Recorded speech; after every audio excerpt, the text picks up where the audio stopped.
right to it. Nobody does meat like Fairway. Nobody. And if you're somebody who wants to become a master, we've got hats to fill. Quality pay, choice benefits, premium opportunities. There's more in store for you at Fairway. We are so much more than an energy company. We are connectors, community protectors, and clean energy leaders. We are job creators, friends and neighbors, stewards of your dollars and savings. Yes, we are so much more. We are the energy behind your everyday. And we are obsessively, relentlessly at your service.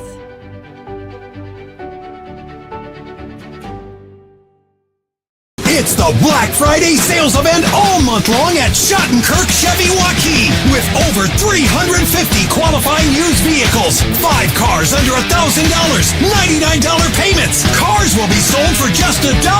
No payments until spring 2022. Over $5,000 in door prizes and cash. For a list of our $1, $1,000, and $99 payment cars, call or stop in. Schattenkirk Chevrolet Waukee, WaukeeChevy.com. Hi, this is Chris from Fireplace Superstore, and you've probably noticed there's shortages on most everything in the market today. Well, Heat and Glow has helped us out this year, and they are focusing their energy on their gas fireplace inserts. So if you've got a drafty old wood-burning fireplace and you want to get it retrofitted into a beautiful, high-efficient gas fireplace, come see us. We will have product to sell you. Heat and Glow gas fireplace insert from Fireplace Superstore, 109th and Douglas at Urbandale, just west of Homeacres. Hi, I'm Joe the Car Guy with Westside Auto. I'm excited to tell you about our new lifetime oil change plan. When you purchase our plan, you'll never have to pay for an oil change again. If you get a different car, simply transfer the plan over. If that car's oil needs are different than your original plan, just pay the difference. It couldn't be simpler. You won't have to worry about inflation or prices going up. Give us a call at Westside Auto Pros to get details on the lifetime oil change plan. And remember, when I say lifetime, I mean your lifetime, not just your car's.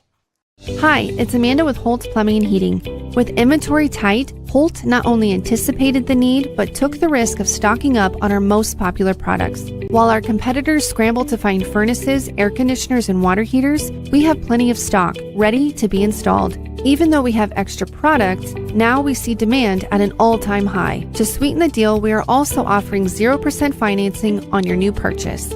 Just one more reason why more and more Central Iowans are saying, let Holt handle that. Let's cut right to it. Nobody does meat like Fairway. Nobody.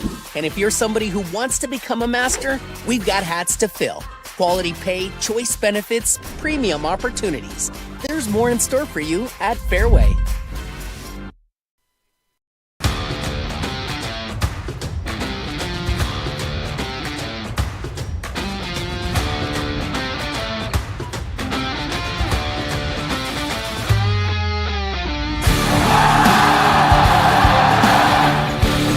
Lou, the one-handed slam!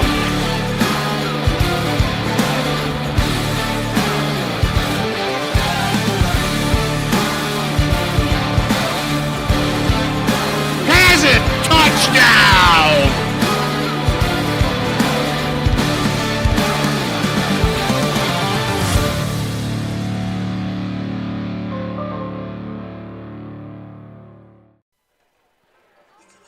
Good evening and welcome to Ankeny Centennial High School as it's girls basketball. Well, it's a doubleheader tonight, but first we have a top 5 matchup here. Number 5, Dowling, and number 3, Ankeny Centennial.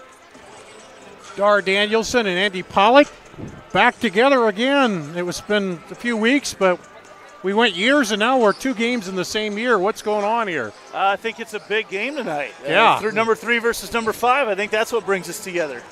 Pretty big game, and for both these teams, you want to finish strong. Looking at it, the rankings I've seen Johnston. They just seem to have handled everybody, every taker here, and so far it's going to be. I think we haven't seen Waterloo West over there, but it's going to be which of these teams gets hot, which of these teams gets in, and maybe gets up next with them and has a chance to take them down, because we know. You can come in undefeated. You can come in number 1, but when you get to the state tournament, anything can happen there. The state will come out with their rankings or their seedings for the postseason tournament coming out here Actually expect them to come out this morning. In either of the next 2 days, these teams with Centennial at number 3, Dowling at number 5, I think it's key right now. Either of these teams to get into that number 3 spot, that's where you want to be right now. At least try to avoid Johnston. Right now it's about avoiding Johnston. And if you can try to avoid them at least till the second round, give yourself a chance to win at state. It sure seems, as you talk to coaches around the state right now, that the state title is Johnston's to lose. If you can get into that 3 spot or so, maybe avoid playing them until the second round.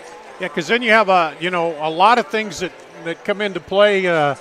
Fatigue, the tournament injuries into that. Although I've seen Johnson, they have depth too. Yeah, that's the thing. They have. You don't see a difference when they go to the bench. There's no difference for the Dragons. You have depth and speed and everything there, and but you have some of these teams that are saying, well, maybe next year will be our year, but you can't think that. If you get in there and you go at it, then I've seen this Dowling team. I've seen them a couple times here tonight, led by the freshman Ziedeker and Emma Gipple, the senior, and they have a pretty good bench there too. They played well in some games. Saw them knock off across town at Ankeny, knock off Ankeny there. So they're a team that could make a challenge. And then you've seen a lot of Centennial too, haven't you? Well, and we talk about Dowling's youth. Everybody you talk to that's watched Dowling play this year talks about the 5 freshmen that play quite a bit. Centennial's a pretty young team as well. Their freshmen don't start necessarily, but they bring a lot off the bench. They play a very young group of girls. They start a couple sophomores, a couple juniors, and a senior. So they're a pretty young team as well. So it's fun as a broadcaster, as someone throughout the media, to know that you're going to be covering some of these same girls over the next several years, and not just girls that are just out for basketball, girls that have been very successful playing the game. And it's kind of funny as you look at some of the other teams too. You think like a Southeast Polk, they're a young team, and they're thinking, well, maybe next year. But then you look down the line, and there's a lot of other teams saying, if not this year, next year, as these younger players get older. And Johnston, a team that we already talked about, they're a young team as well. And, yeah, they are. And let's not forget that they are talking about their 8th grade class as being a lot of D1 talent in that group as well. So it's going to be a fun next few years in Central Iowa for girls basketball. Well, it should be a fun one here tonight if it plays out. Number 3, Ankeny Centennial hosting number 5, Dowling. We'll take a break, come back with more after this on CISN.TV. At D. Armand Ford Indianola are committed to giving you an exceptional ownership experience. As a family-owned business, my dad and I are in the dealership every day to ensure you experience the D. Armand difference. Our core values of hard work, honesty, trust, and integrity are what we build our business on. Experience the difference at the all-new D. Armand Ford Indianola, where you'll actually enjoy doing business. The all-new D. Armand Ford Indianola, darmandford.com. Why do businesses succeed? The Better Business Bureau sees the traits of successful businesses every day. It's not easy, but it is simple. The BBB fosters trust between Iowa businesses and consumers. Visit bbb.org. Central Bank opened its doors in 1877 and has been proud to call Iowa home ever since. For more than a century, our family-owned business has worked hand in hand with friends and neighbors across the state to make their dreams a reality. Come visit us at our new location on Hickman and Waukee and see how Central Bank can make it happen for you.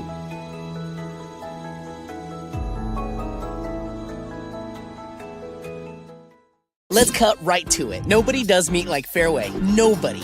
And if you're somebody who wants to become a master, we've got hats to fill. Quality pay, choice benefits, premium opportunities. There's more in store for you at Fairway.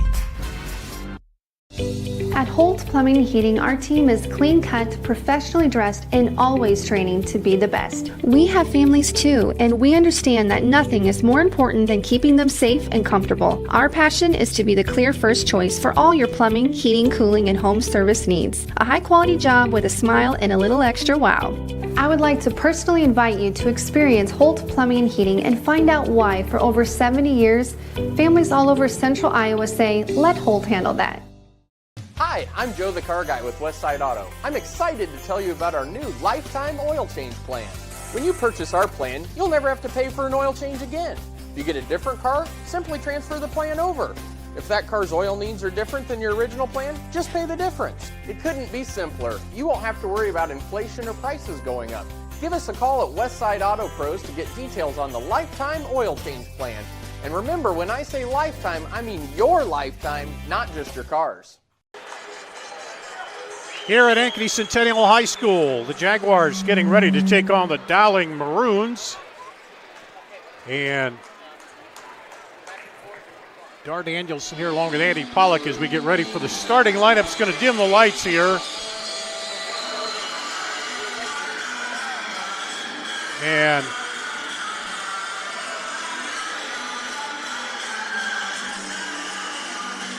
while we're waiting, let's talk about a few of the keys here for these two teams, Andy. Well, I think the key is going to be Centennial's pace that they want to play with. I think Dowling will want to get the ball up and down the floor. Centennial will be very deliberate. They want to be very efficient with the shots that they take. Dowling will get the ball up and down the court. And a big key for the Maroons will be how Emma Gipple handles the taller Kennedy White. If Emma can defend Kennedy White down low, Kennedy White's been a big advantage for Centennial all year long. If Emma Gipple from Dowling can defend her down low, neutralize her, I think it's a pretty even matchup the rest of the way around the floor.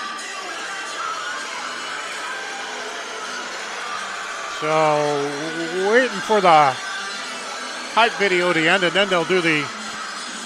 One of these clips is you on the call with Centennial beating Southeast Polk at the end of the game last year at State. Oh, is it? Yeah, if you want to reminisce. So there it is, right there. Right there. Was that the one with the weird bounce up the sideline? Yep, that was the one. First round of State against Southeast Polk. That was a crazy game. I remember that. Although they all seem to run together. You know, you do as many every night. Absolutely. And then you got your kids' games to go to, too, and watch. But I don't pay attention to those. Beware of large cats on the prowl. All right, here we go. Our visitors for tonight's doubleheader.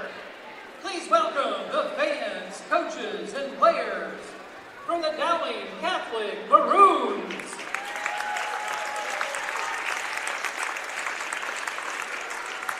And your Centennial Jaguars.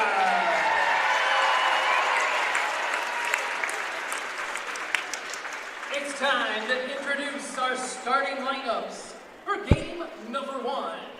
First, for the visitors, at guard, a 5'9" freshman, number 13, Ava Schattenkirk. Ava Schattenkirk, the 5'9" freshman for Dowling. At guard, a 5'4" junior, number 11, Julia Moore. Julia Moore, the 5'4" junior. At forward, a 5'11" senior, number 23, Emma Gipple. Emma Gipple, 5'11" senior. At guard, a 5'10" junior, number 25, Lauren Frericks. Lauren Frericks, a 5'10" junior for Dowling. And at guard, a 5'8" freshman, number 45, Layla Tritton. Layla Tritton, the 5'9" freshman, so a pair of freshman bookends there with Schattenkirk and Tritton. And now here's the Centennial starting lineup.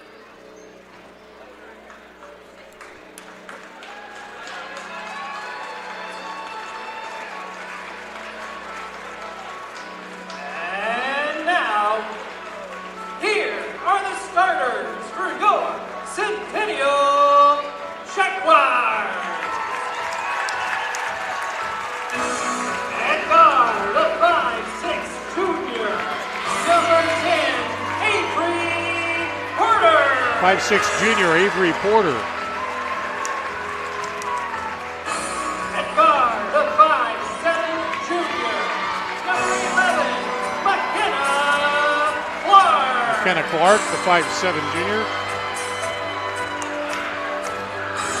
And forward, a 6'1" junior, number 24, Kennedy White. Kennedy White, the 6'1" junior.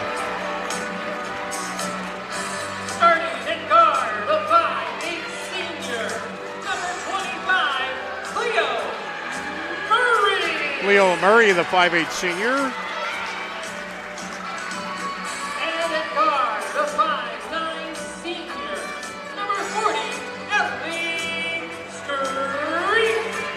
Molly Street, the senior for Centennial.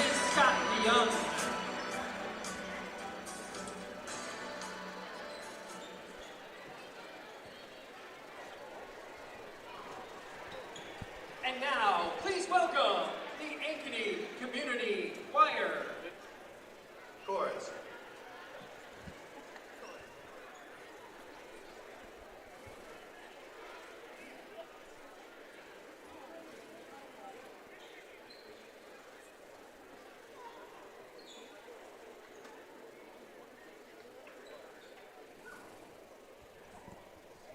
Hi, I'm Bill Kana, and we are from the Ankeny Community Chorus. There's 16 of us here tonight. I wanted to let you know this is only a fourth of the Ankeny Community Chorus. We sing at the State Fair and a couple concerts here throughout the year. Our conductor is Riley Anderson here. Riley is a Wartburg grad, and he's also a choral music director at Fairway Middle School. We just celebrated our 20th anniversary a couple months ago, so we're pretty proud, and we hope you are too.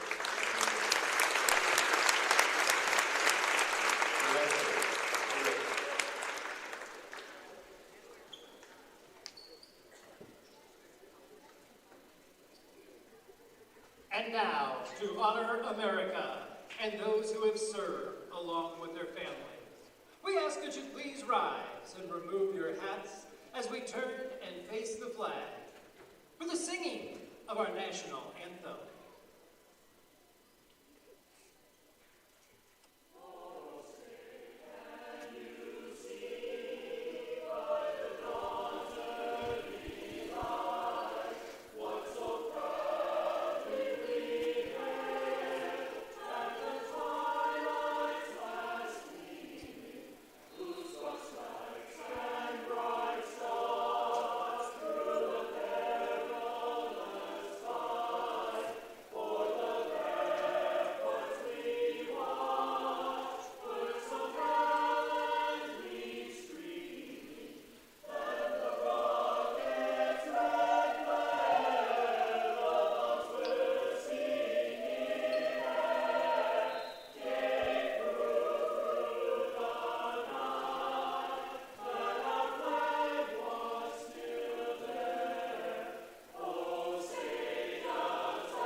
There you have it, the Ankeny Community Chorus. Are you part of that group? I am not, but after hearing them tonight, I may have to be. Wow, that was fun.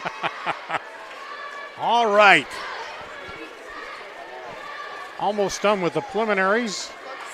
Of course, this is nothing like what we'll see. I think they start on Friday night for the Super Bowl pregame, don't they? And 3-day lead up.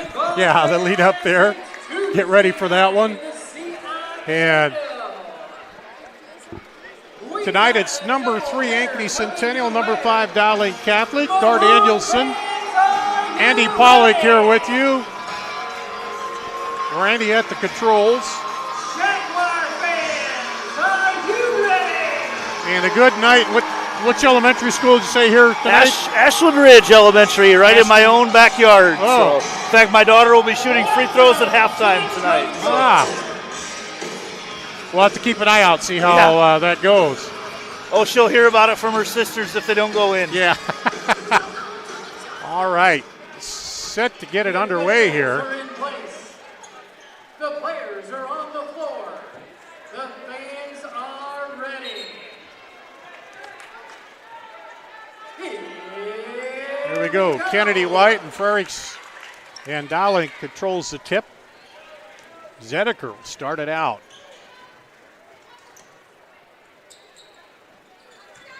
Rotated over, now back across.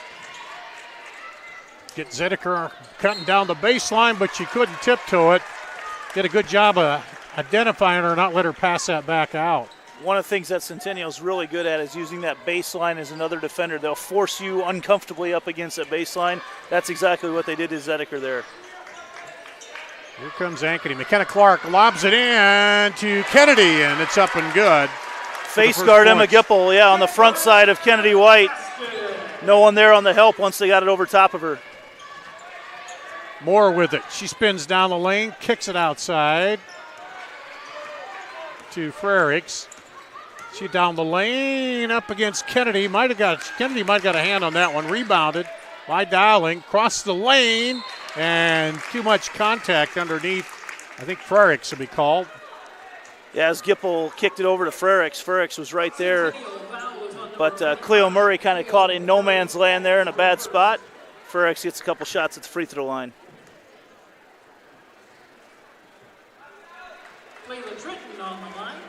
Excuse me, that's Tritton. Tritton at the free throw line, yeah.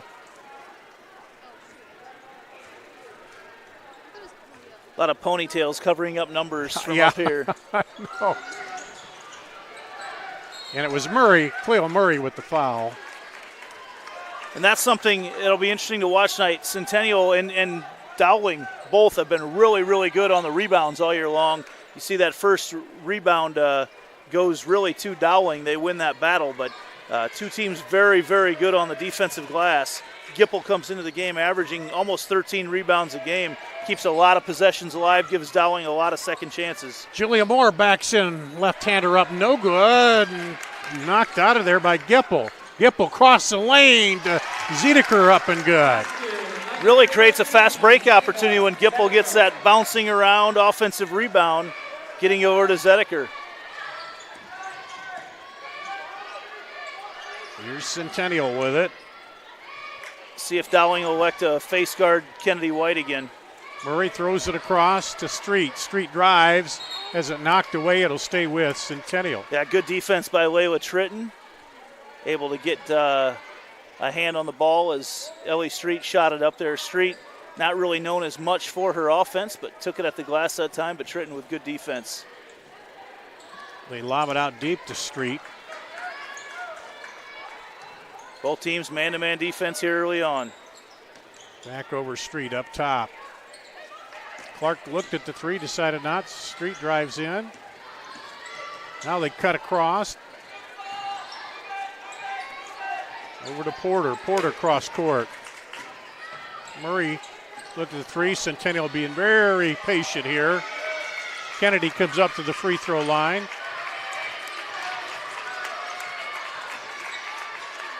Good defensive possession by Dowling. You know, Centennial has actually attacked a few times, but Dowling has pushed him back every single time. And tried to backdoor it to Clark, and it's knocked away. We're on the heels of about a 70-second possession right now for the Jaguars. And usually the thought is you can break them down after about a minute or so playing defense, but not yet. Drive into the middle, push up and off the block glass. Avery Porter. Avery Porter's really taken on a much bigger offensive role this year. That time, maybe not exactly the shot they want, but the nice touch off the glass. Backing in, Frericks gets it outside. Back up top, Moore. Both teams kind of similar, penetrating in. Now up and just out of the cylinder. Rebound by Clark. Jaguars push it up the floor, but Dowling back quickly. Street over to Clark.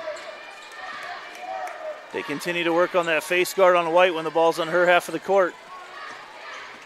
Trying to front her. Kennedy White, see her there. She's going to come up, set a pick. Now rolls back down. They go clear over the top to Street, almost a little too much, but she was able to bring it down. Now she'll drive the lane, runner, no good. And the rebound comes off to Dowling, Julia Moore. Each team one and done on all their possessions so far. Back in, take it away. Yeah, Porter got a hand on it, took it out of there. McKenna Clark comes away with a steal. Clark down for three, no good. Rebound taken down by Moore. That's a win for Dowling if they can get Centennial to take shots like that so early in the possession here tonight. Zediker working against Street. Bounce passes it outside. 3, no good. And then a foul on the rebound. I think that'll go against Frericks. You saw about 4 layers of boxing out going on right there. Frericks comes up with it, but hit the arm of Clark as she went up for it. Frericks gets whistled for her first, but each team, we're seeing good fundamental basketball so far here tonight. Very, very clean basketball to watch. Both teams with 1 foul.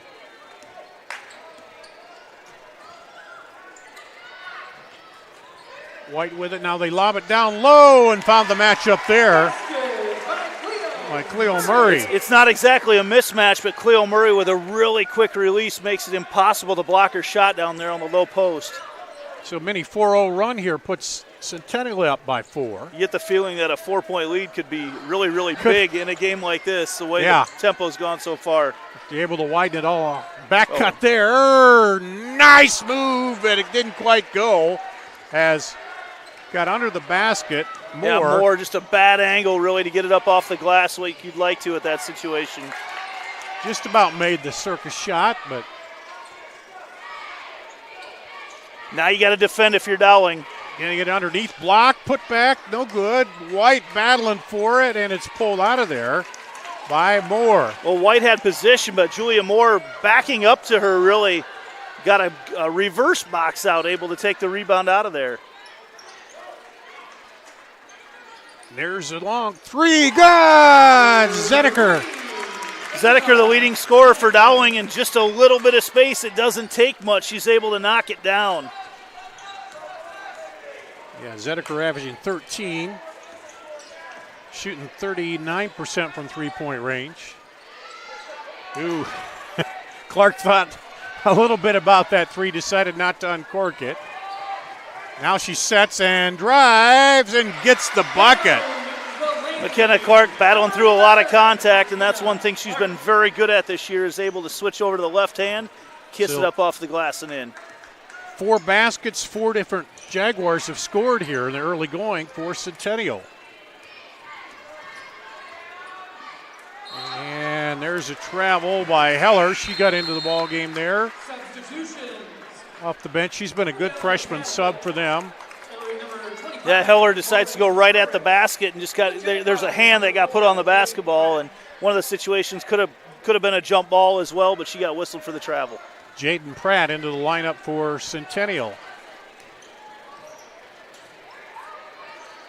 Street up top to Pratt, looking for White, cutting down the lane.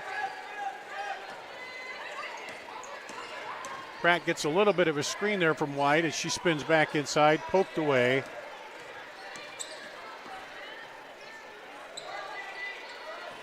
Looking for the post up in there, not there. Now drives the lane, somehow gets it up. White with the rebound, and she'll draw the foul. Let's see if that goes against Gipple. It will be on Gipple, and Gipple's been so good on the glass for Dowling throughout the course of the year, but that time Kennedy White sneaks in right at the very end on the penetration. Kennedy White, also a very good rebounder. I'm really watching that matchup close tonight between Gipple and White. It's been a lot of fun so far. Into White on the inbound, and she puts it up and in. Gipple is right on her. White's got a couple-inch height advantage, able to muscle it up over her just a bit. 5-point lead for Centennial. The biggest so far in the early going, although we're down to a minute left in this first quarter. It's gone quickly when you have these long defensive possessions. And only 3 fouls so far, so not a lot of stop play. Heller with it out on the wing. Back over to Gipple. Gets it off to Moore. Moore will make something happen. This is the type of game that, the second you rest on her, she'll make something happen up there from the point guard spot. Zediker with it as we hit the 30-second mark. Now she's got to go in. She looks up, sees the ref giving the 5 count, drives, so what the heck? She's got all 7 of their points. Perfect possession for the Maroons right there. Took the time off the clock, broke it down, got a nice 6-foot jumper. 10-7, Jaguars with a chance to close it out, and a blocking foul called. And Julia Moore. Just her first third-team foul. Ava Martin will come in for Kennedy White here in the last 9.7 seconds. A lot of freshmen on the floor here for both teams right now. Driving in, and she caught that foot as she looked up and just slid it a little bit. She was thinking about that shot and thought better of it and took a couple extra steps. To a shooter pass. Now with 5.3 seconds, a little pressure here. Getting into Zediker. Crosses a half at 3, 2, 1, and then she's fouled by Pratt. The only good thing about that is there's no shots here on this. It's going to have to be a tip ball situation right now with 0.3 seconds left in the quarter. Yeah, it's going to have to be. You got to let that thing loose right away. Jump, catch, shoot. And they won't even get the shot off, so at the end of one, it's 7-10 Centennial here. Back with the second quarter after this on CISN.TV. Hi, this is Chris from Fireplace Superstore, and you've probably noticed there's shortages on most everything in the market today. Well, Heat and Glow has helped us out this year, and they are focusing their energy on their gas fireplace inserts. So if you've got a drafty old wood-burning fireplace and you want to get it retrofitted into a beautiful, high-efficient gas fireplace, come see us. We will have product to sell you. Heat and Glow gas fireplace insert from Fireplace Superstore. 109th and Douglas at Urbandale, just west of Homeacres. Hi, I'm Joe the Car Guy with Westside Auto. I'm excited to tell you about our new lifetime oil change plan. When you purchase our plan, you'll never have to pay for an oil change again. If you get a different car, simply transfer the plan over. If that car's oil needs are different than your original plan, just pay the difference. It couldn't be simpler. You won't have to worry about inflation or prices going up. Give us a call at Westside Auto Pros to get details on the lifetime oil change plan. And remember, when I say lifetime, I mean your lifetime, not just your car's. We'll go the second quarter, 10-7 here. Centennial over Dowling after one. Dar Danielson, Andy Pollock. Balance scoring for Centennial. All 7 Dowling points coming out of Ava Zediker here, and Centennial will start with the ball. Kennedy White back in there, takes it at the pivot, gets it off to Murray. Murray back, now down the lane. Nice bounce pass. That's a part of the game that Cleo Murray has added to her game a lot this year, as she is able to get that to Kennedy White. Just as you watch this Dowling team throughout the year, they've been on the same page a lot on those cuts. And they've been attacking the middle. That time she went to the pass and kind of, I think, caught the defense off guard. Well, they've got 3 girls that can penetrate, and that's a little different than the past. Zediker, quick 3 off, no good. Knocked out of there in a scramble for it. Zediker will come back up with it. Zediker with a big hustle play right there for the Maroons. Avery Porter was trying to push it up ahead, I think, and get out on the break, but Zediker ran it down. Now a chance for Dowling. Heller in there. Aaron Heller drives up off the glass. That's a matchup we'll see for several years to come with Heller on Ava Martin, a couple freshmen out there. Heller not shy at all to take it right at her. So lead back down to 3 for Centennial. Porter gets it over to Pratt. Now gets it back. Down the lane, looks for the cutter, not there. She'll drive, gets it over, back over to Kennedy White. And another nice look as they get it to White down low. It's that penetration. It forces and Coach Krista Meyer wants a timeout right now. That penetration on the left side is really forcing the defense to come to this side, and it's leaving Kennedy White wide open. Because they kind of feinted at the baseline over here, then brought it back, and she attacked. And like you said, they're not picking them up on the backside there, so they have to figure that out. Here's a replay of what happened. As she just comes down the lane, just a little slip in there right to White, and she's wide open for the shot there. Yeah, as soon as you get that help defense coming over from Gipple, you see it really starts up at the elbow with a penetration. And I just mentioned a couple possessions before, Centennial with a lot of gals that can penetrate right now, a pretty quick team. And that creates a lot of open looks for Kennedy White. We talked about these two coaches. They see the stuff in between quarters and stuff. They make the adjustments on what the defense is doing and what do we got to do to score. And Centennial here comes up. Oh, can't get it. The put back up, no good. Battle for it. Zediker almost comes in and gets it. Now they throw it across for three. No good. So Centennial 3 shots at it after getting the steal on the inbound. And 3 really high percentage shots, too. Yeah, 3 good looks, but just not going. So that whole first minute of the quarter play down there on Centennial's end. Now Heller drives. She kicks it out. Zediker for 3. No good. Rebound pulled down by Gipple. Gipple spins up against White, off a little too hard. I think the presence of White in there may have altered that a little bit. Yeah, and she's not a huge shot blocker at 6'1", but definitely alters a lot of shots.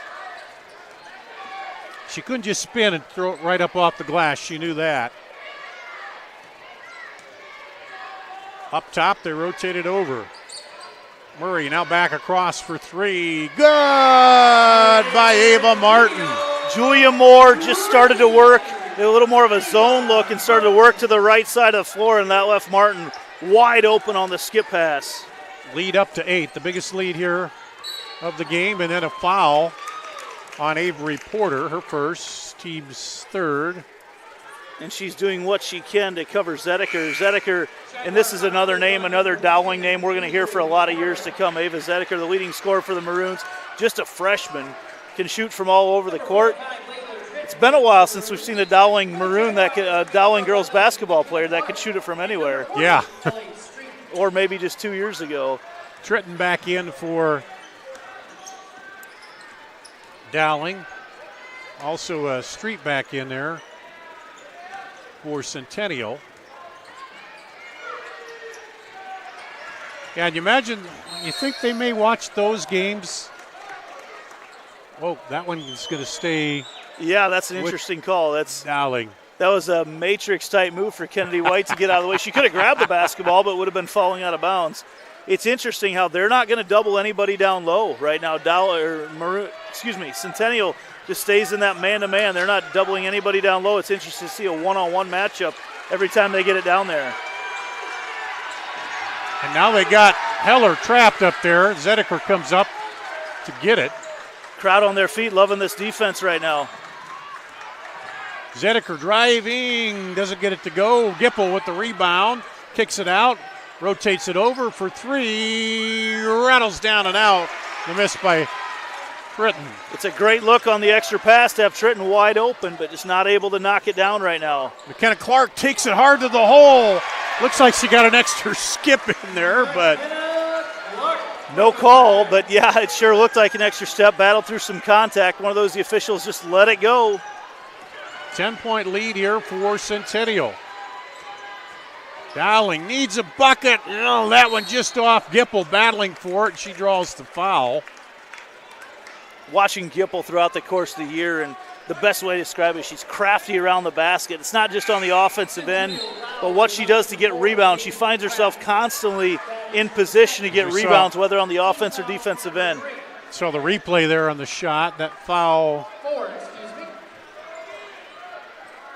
went against Porter. 14 foul. Now take it away. Here's Clark. Heller drops back to pick her up, as does Moore. Here's a 3 by Street. Out long, tapped out, but picked up there by Tritton. Pretty physical game that we've watched so far here tonight. Knocked away again. Avery Porter, and she gets knocked down going the other way, and that'll be a foul. Avery Porter's kind of been the unsung difference maker for the Jaguars this year. You see the steal here and then the foul. What she's been able to do on the defensive end and what it's led to on offense is probably not talked about enough, but Avery Porter's been a huge, huge, huge boost for the Maroons as she checks out of the game right now. Second foul on Moore, 15 foul. Jaguars will inbound it under their own basket. They get it into Murray. She kicks it back out. Martin, way outside for Street for 3 is good.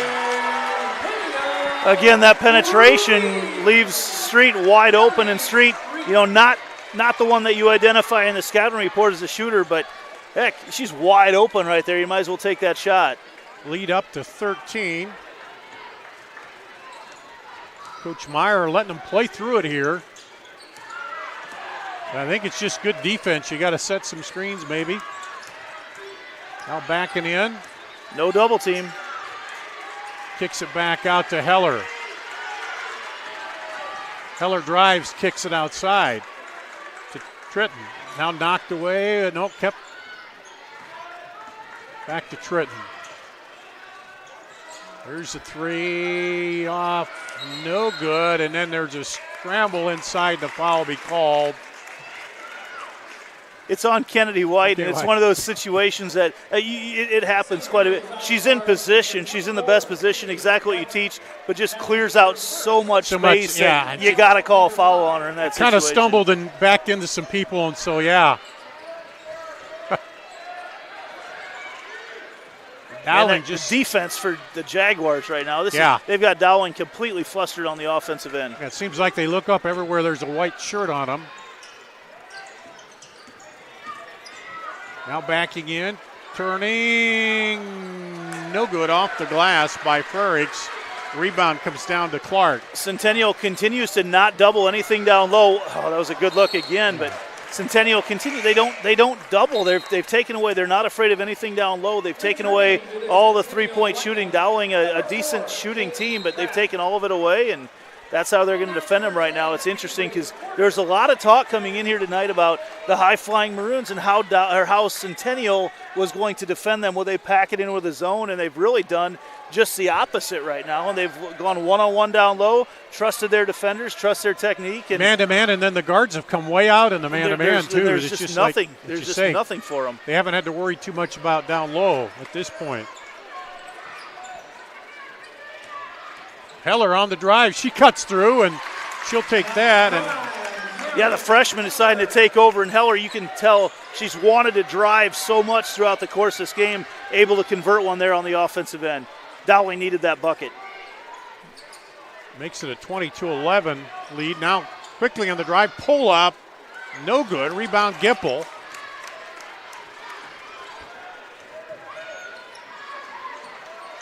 Heller thought about the three, but the defender's right there. And that'll stay with Dowling. Even on something like that, there's just Dowling having a tough time getting in the offensive flow of things right now. Been very difficult on them down there on that end because just Centennial constantly harassing everything, get a hand on everything. They bring in Ellie Olson, Dowling does, and Kennedy White comes back in for Centennial. Into Gipple. See how Dowling elects to play this now as we get close to that 1 minute mark left in halftime. There's a three down and out. That would have been a big one for them. But it goes in the cylinder and out. I think Centennial will be quite patient here at the end of the half. Scott DeYoung directing traffic here.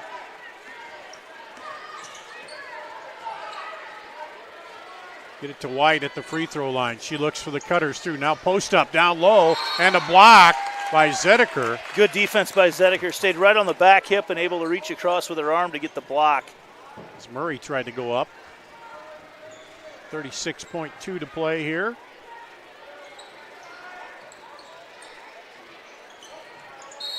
Street comes in and they'll call a hold.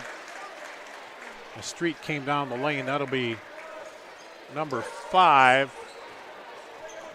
Dowling has the foul on number 41, Ellen Olsen. Her first, 5th on the Maroons. 15 foul. Driving up and off, no good. Gipple taps it over and then gets it back. Surprised they took a shot with that much time left in the half. Heller stops and goes. And she got in there real. Yeah, just one extra step. I think she was expecting some contact. Well, didn't get it, and then she had size on both sides of her, too. Yeah. And I think she thought it wasn't going to turn out good if she tried to go up against him. Heller only in there at 5'4". 7 seconds here for Centennial. End of the first half. There's a three. Bounces no good. And Gipple gets the rebound. And That'll be the half. It's Maroons 11, Jaguars 22. 22. They outscore them 12-4. Centennial does here in the second quarter. We'll take a break. Come back with more after this on CISN.TV. Hi, I'm Joe the Car Guy with Westside Auto. I'm excited to tell you about our new lifetime oil change plan. When you purchase our plan, you'll never have to pay for an oil change again. If you get a different car, simply transfer the plan over. If that car's oil needs are different than your original plan, just pay the difference. It couldn't be simpler. You won't have to worry about inflation or prices going up. Give us a call at Westside Auto Pros to get details on the lifetime oil change plan. And remember, when I say lifetime, I mean your lifetime, not just your car's. Our team at DeArmond Ford Indianola are committed to giving you an exceptional ownership experience. As a family-owned business, my dad and I are in the dealership every day to ensure you experience the DeArmond difference. Our core values of hard work, honesty, trust, and integrity are what we build our business on. Experience the difference at the all-new DeArmond Ford Indianola, where you'll actually enjoy doing business. The all-new DeArmond Ford Indianola, DeArmondFord.com.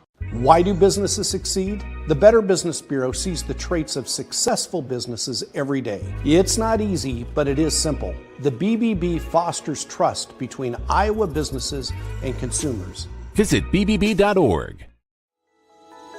Central Bank opened its doors in 1877 and has been proud to call Iowa home ever since. For more than a century, our family-owned business has worked hand in hand with friends and neighbors across the state to make their dreams a reality. Come visit us at our new location on Hickman and Waukee and see how Central Bank can make it happen for you.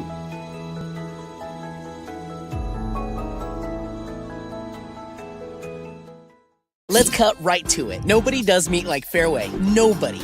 And if you're somebody who wants to become a master, we've got hats to fill. Quality pay, choice benefits, premium opportunities. There's more in store for you at Fairway. We are here at halftime. It's Centennial over Dowling, 22-11. Joining me is Gary Ross from the Iowa Girls High School Athletic Union. And Gary, I know you roll out the basketballs at the start of the season, then you just put your feet up and wait till the tournament, and then you go to work, right? I don't think my wife would allow me to do that. I'd be home too much. No. Obviously, I enjoy being at the ball games and being around watching it. Yeah, you guys are out watching the games, and is that kind of to see how the seeding goes and kind of see how these teams are? Is that the way it works? A lot of reasons. Number one, I guess, is just to promote girls basketball and show that we really care about the sport and be out there and see interest. But of course, it's to get that eye view to kind of see what the different teams look like when we come close to seeding and our pairings, which are obviously coming up tomorrow or Thursday.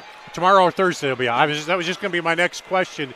Yeah, that's the bad. The good part is you're starting to get towards spring and it's warming up, but the bad part is the basketball season is kind of winding down here. Does it seem like it's gone pretty fast this year? I think it always does. I think once you get by the Christmas holidays, it really picks up in January, and I think we've been really blessed with weather, so I think a lot of the ball games have gotten in, and the season's been able to really progress pretty well. It's been nice to see stands back full of people and the crowds back out at the games. I think you can see that on the smile of the kids' faces. They appreciate the energy and enthusiasm and just the excitement of being back as much as possible to normal. Anything new coming up for the tournament this year? Oh, we always have little surprises that we like to kind of show to kind of surprise the kids, but I would say it's back to more like it was in 2020 than last year. So if you kind of take a look like what it was right prior to the pandemic, it'll be more of that line in terms of the setup and some of the activities and things that we have, more in person than virtual. Obviously last year we didn't have some of the in-person type things and had to spread out and do some things with seating. This year it'll be back more to the normal where you buy your early session, it'll be good for all day. Not reserved seating, a lot of the things with our halftime entertainment with the dance teams performing and the winner's circle back in the arena, those kinds of things we'll be doing again. Things that people always look forward to and those like Parade of Champions and that.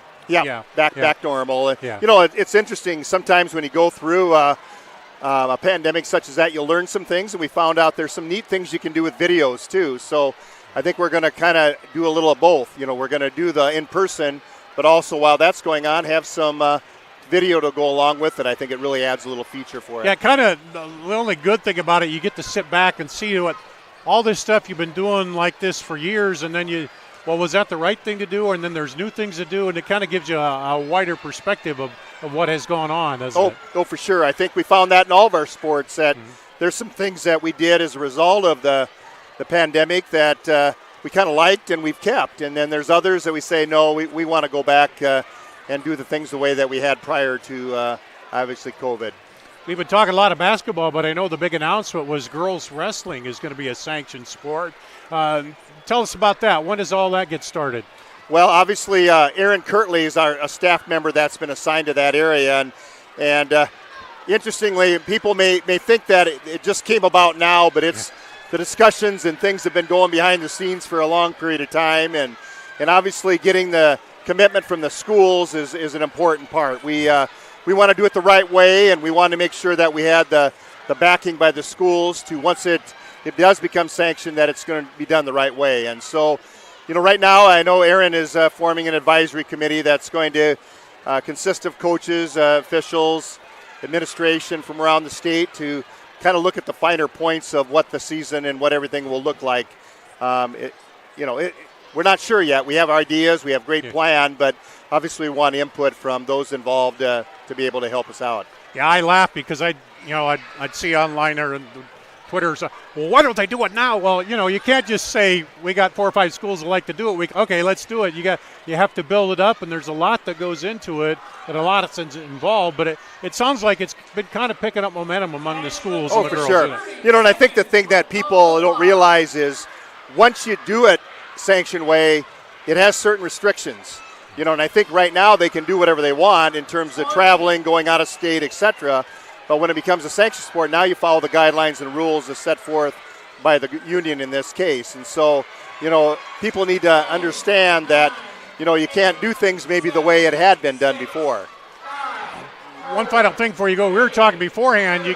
Right now with 5A, Johnston's just been holding everybody off, but when you get down in there, there's a lot of really good schools that are really sharp and close with that, and I wouldn't want to be the person that's got to try to figure all that out. But you have a whole formula that you look at and seating and all that, don't you? Well, and I've seen a lot of the 5A games. I've seen City High and Cedar Falls, Iowa City West, Liberty, Waterloo West, as well as the Central Iowa team. So I've been able to see them in action against each other. Probably the surprising thing is from game to game how much difference you can have. I mean, example, Waterloo West been running through it, and all of a sudden they got beat by 25. Iowa City West been playing real well, and they got beat by 25 by Southeast Polk. And so, it's from game to game. It really depends how they play. But, teams such as a Centennial, game in, game out, they're going to give you the defensive job. And, and Johnston is very talented. They're very deep and quick, and, they've got a lot of things going for them. But, on any given night, and I think we find that teams can beat teams.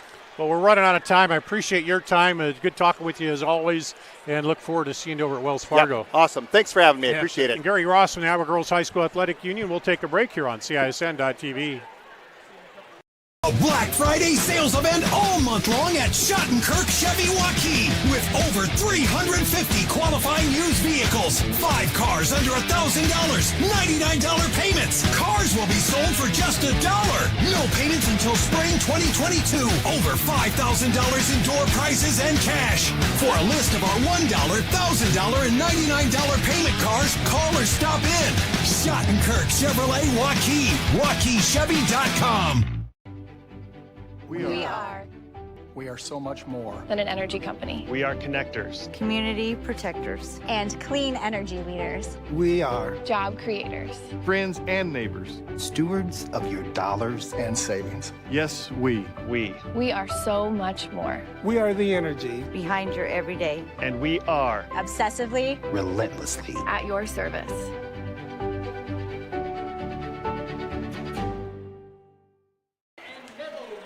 Back here at halftime, we'll run down the scoring for you. First for Dowling.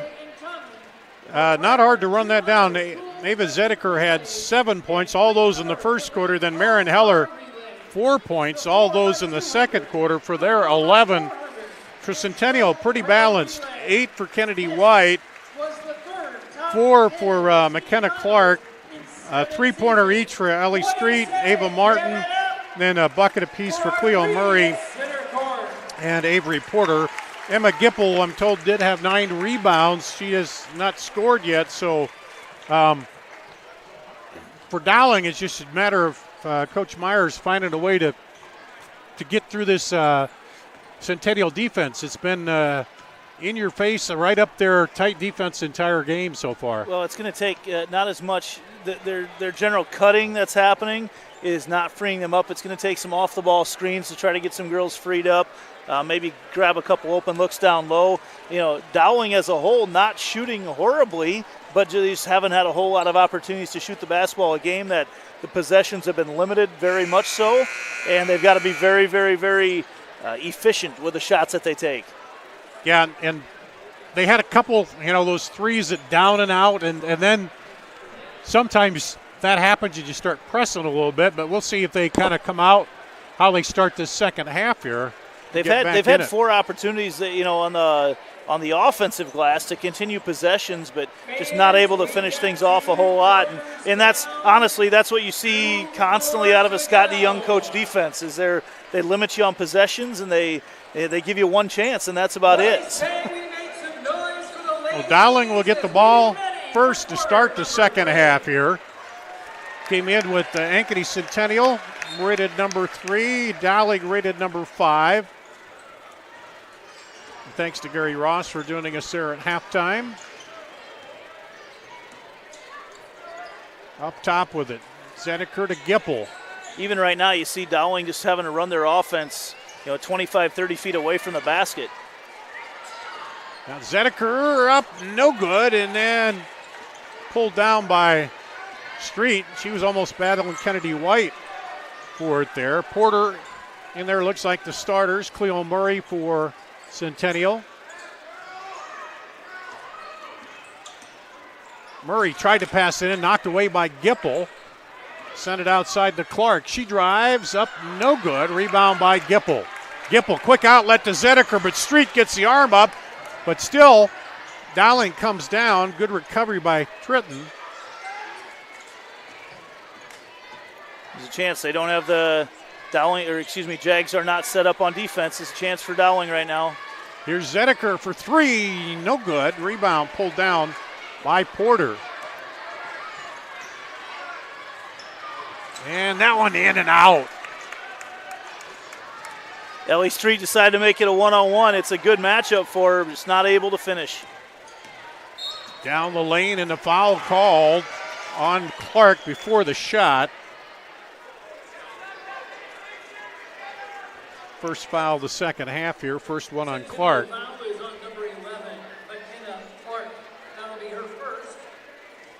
Dowling not had a whole lot of opportunities to take the ball out underneath their own basket. This has been something they've been very good at. They don't go with a set play. They just get it in.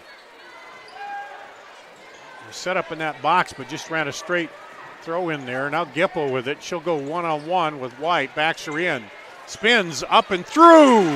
Emma Gipple on the board. Yeah, Gipple goes to her left hand, and Kennedy White defended that about as good as you can do. Gipple ended up shooting under her to get it up over the glass.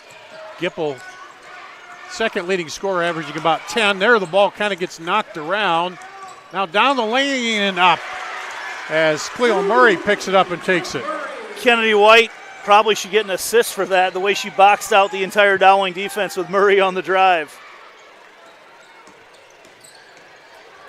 There's Frericks back up top to Tritton.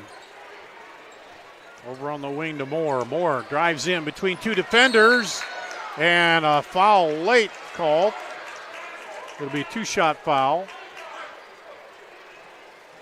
Got to go against Porter, her second. It'll be our first free throws. Really good move up at the elbow from Julia Moore on the crossover. Really got Porter to overplay it. Porter gets whistled for her second, like you said. Right through.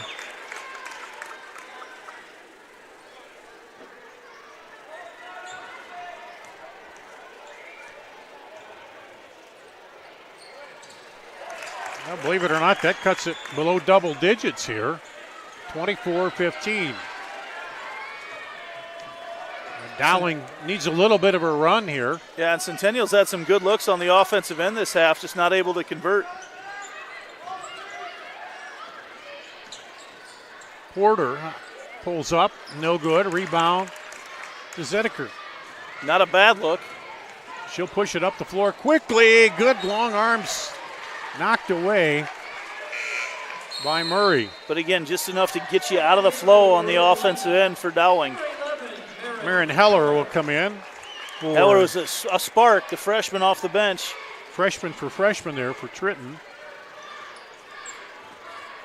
There's Gipple over on the wing to Moore. Zediker thought about the three, now drives. Has it poked away, falls down, ends up going out of bounds. Yeah, Zediker came off the screen. She didn't know I'm not sure Porter knew Zediker was going to be there either. She was fighting to get around it and ended up running right into the basketball, but Dowling maintains possession. Lob out to Gipple. Moore slices through the lane. Zediker pulled up with the three, but Street's there. Now dumps it in to Gipple. She goes across for three, no good. And a good look there, but can't convert.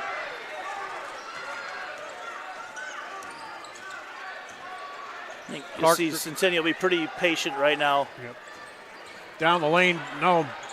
Bounce pass across, and then the foul called on Julia Moore. It's so interesting watching Centennial on offense because they look like a team that is not attacking. They kind of lull you to sleep, and then just like that, you see the dribble drive and a dish, and they got a wide open layup. If Kenny White handles that clean, that's a layup for her. It's very interesting to watch how they operate on the offensive end. And White had 8 points, all those layups like that off passes underneath in the first half. Now they'll get it right in, and a foul called. Cleo Murray's been really, really good. Mentioned in the first half, too, about that quick release. And, she doesn't get a whole lot of shots blocked. And there, Zediker gets whistled for the foul. Zediker first, and Jaguars to the free throw line for the first time, and they pop it. Cleo Murray hitting 77%.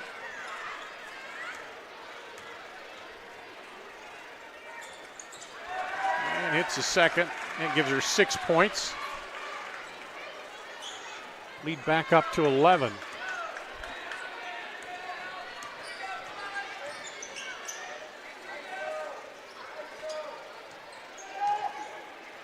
Over to Heller. That's the spot. It's right there off that screen. That's the open look off Gipple on the screen up top. If they want to get a three-point shot off, that's the spot. Kick out. Tritton for three. No.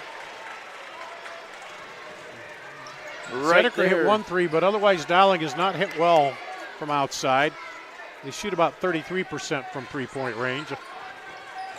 Well, and it becomes, against a defense like Centennial's, you're used to getting some more open looks than what you're getting normally. Back cut, but saved by Pratt. Now up, no good. Gipple with the rebound. We have to check with Amadeo and see how many times he said that, Gipple with the rebound. He probably could tell us the exact number. Got her for 11 so far. Heller for three, no. And they've been shooting that baseline shot long, but the pickup and putback Frericks. And Dowling calls a full timeout here. Down to 9, 26-17 on CISN.TV. It's Amanda with Holt Plumbing and Heating. With inventory tight, Holt not only anticipated the need, but took the risk of stocking up on our most popular products. While our competitors scramble to find furnaces, air conditioners, and water heaters, we have plenty of stock, ready to be installed. Even though we have extra products, now we see demand at an all-time high. To sweeten the deal, we are also offering 0% financing on your new purchase. Just one more reason why more and more Central Iowans are saying, let Holt handle that. At DeArmond Ford Indianola are committed to giving you an exceptional ownership experience. As a family-owned business, my dad and I are in the dealership every day to ensure you experience the DeArmond difference. Our core values of hard work, honesty, trust, and integrity are what we build our business on. Experience the difference at the all-new DeArmond Ford Indianola, where you'll actually enjoy doing business. The all-new DeArmond Ford Indianola, DeArmondFord.com. You see the Dowling huddle there is they've started out outscoring Centennial 6-4 here to start the third quarter, but they were down 11 at the half. So Andy Pollock, they just need a little more of a run going, and weren't able to take advantage early when Centennial kind of had the lid on the basket to start. Well, and Centennial's really forced this to be a half-court game throughout, and that's a big advantage for the Jags. Out on the edge there, now cross court, driving. Pratt over to Clark.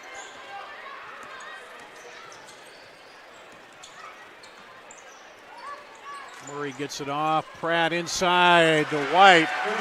Man, she just forced that ball in there that time. This, again, Kennedy White's had so many of those looks tonight, and she screens off the entire defense as soon as the help goes over to help the drive. White's right there. By Murray, and Murray is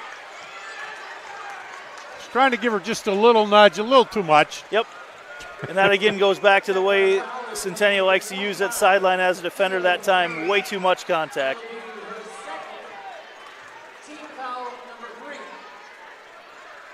Dowling's going to have to knock down some outside shots here at some point. They've had some good looks in the second half, but they've all been in the corner. It's not a. It looks like a good look, but that corner is just a different backdrop. Gipple backs in, then dishes it out, and knocked away by Pratt. Pratt, those long arms of Jaden Pratt have made a lot of offensive players upset throughout the course of the year because she did the same thing in the volleyball season. She just gets her hands on everything. Out deep to Gipple, gets it to Zedeker. They're right there. I mean, yeah. And Zedeker, it's one of those you want to shoot it right away, but she's got a hand right in her face. Porter was right there. Yeah, didn't even get her a chance to set it up. Yeah, this is not the game Dowling wants to be playing right now. No, this is eating the clock for the shot. There's Zedeker, and long rebound pulled out of there by Triton. Well, they came under the screen, and that's the look you want for Zedeker. Very good, almost a 40% three-point shooter. Gipple way out. And almost poked away, and there's Murray again, harassing defensively. Over to Zedeker. This has been a long possession for the Maroons. There's a three. Good! They really were patient there, able to break it down and get that good look at the end. And they cut the lead down to 8. Back the other way. White gets him at his foul. That might not have been such a bad foul. No, and Kennedy White was going to have an open look, but, you know, Zedeker coming from that weak side as she comes, or was it Frericks? I thought they saw the kick out three on the replay there. Yeah. And Zedeker saw it. It's not really a fast break look, but more of a secondary break type look because they were down set up, but Kennedy White just beat everybody down to the post. White now averages 10, just above that at 11, and a chance to add one more here. And does. Substitution for the Jags, number 40, Ellie Street. Street back in for White. Well, now's a chance for Dowling to pound it down low to Gipple. This is your opportunity right now to get it down to Emma, let her work her craftiness around the basket. Julia Moore back in for Dowling. Frericks now to Moore. Moore drives the lane. And Gipple rebound, put back, it's fouled. Gipple just cleaning up everything on the glass. Hasn't had a whole lot of clean offensive looks tonight, but creating some for herself. That'll be her third team foul, number 4. Third on Pratt, fourth team foul, and the free throw is good by Gipple. She shoots 64% from the line. hits the second. It gives her 4 points. She averages about 10. Both teams been very good at the free throw line tonight. Here's Centennial, Street with it. Over on the wing to Murray. Murray. And a rare mistake offensively by the Jaguars. Well, it's a good job. Marin Heller kind of cut off the initial passing lane, forced Porter back further. She didn't want to go back that far. Dowling a chance to cut into this even more here before the break. Rare offensive turnover we've seen on here tonight. Zedeker pulls up. It was touched, so Gipple can get it in the backcourt. And then Heller turned away from her, and whoa, Gipple recovers. And what a hustle play by Gipple. Forced the missed shot, and then they draw the foul on the other end. Pratt really came out of nowhere, thought she was going to have the wide open layup, and like you mentioned, that hustle play by Gipple took away an easy 2 for the Jaguars. Here's Zedeker looking to get open. Kicks it out to Heller. She'll drive in, stop, and go through the lane.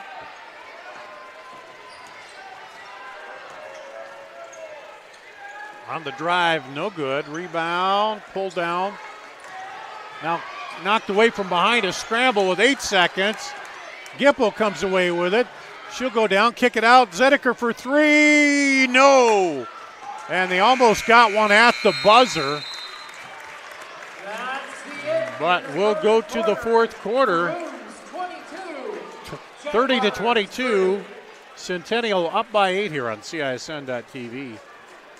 Hi, this is Chris from Fireplace Superstore, and you've probably noticed there's shortages on most everything in the market today. Well, Heat and Glow has helped us out this year, and they are focusing their energy on their gas fireplace inserts. So if you've got a drafty old wood-burning fireplace and you want to get it retrofitted into a beautiful, high-efficient gas fireplace, come see us. We will have product to sell you. Heat and Glow gas fireplace insert from Fireplace Superstore.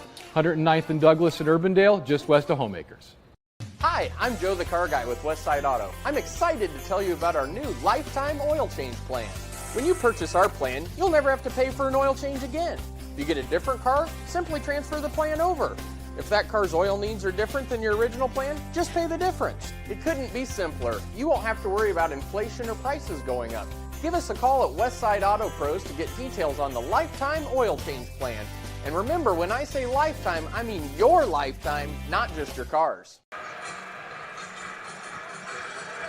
Back here at Ankeny Centennial, Dar Danielson, Andy Pollock will go the fourth quarter. Dowling still hanging in, 8 points. Not, although points have come sparingly here for them, but still, not too far out that a little run couldn't get it back into it, and a couple threes. There's a lob into White, and that's just what you needed. Yeah, and White able to catch it so far down on the block. Just no chance for even help defense to get there. Kennedy White with 14 now for Centennial. Driving Gipple, and she draws the foul. On White, I believe. Yep. Kennedy White's third.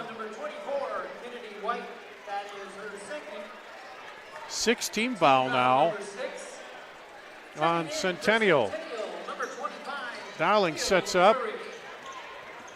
Gets it out to Zedeker. She drives in. She draws the foul on Street. And that'll put him in the bonus. Yeah, a couple fouls away from the basketball. Not away from the basketball, but a long ways away from the hoop. And this will give, Centennial's been very aggressive on defense to give Dowling a chance to get back in this game at the free throw line. Zedeker to the line, doesn't go. Zedeker scored 7 in the first, has not scored since. She's their leading scorer with a 13.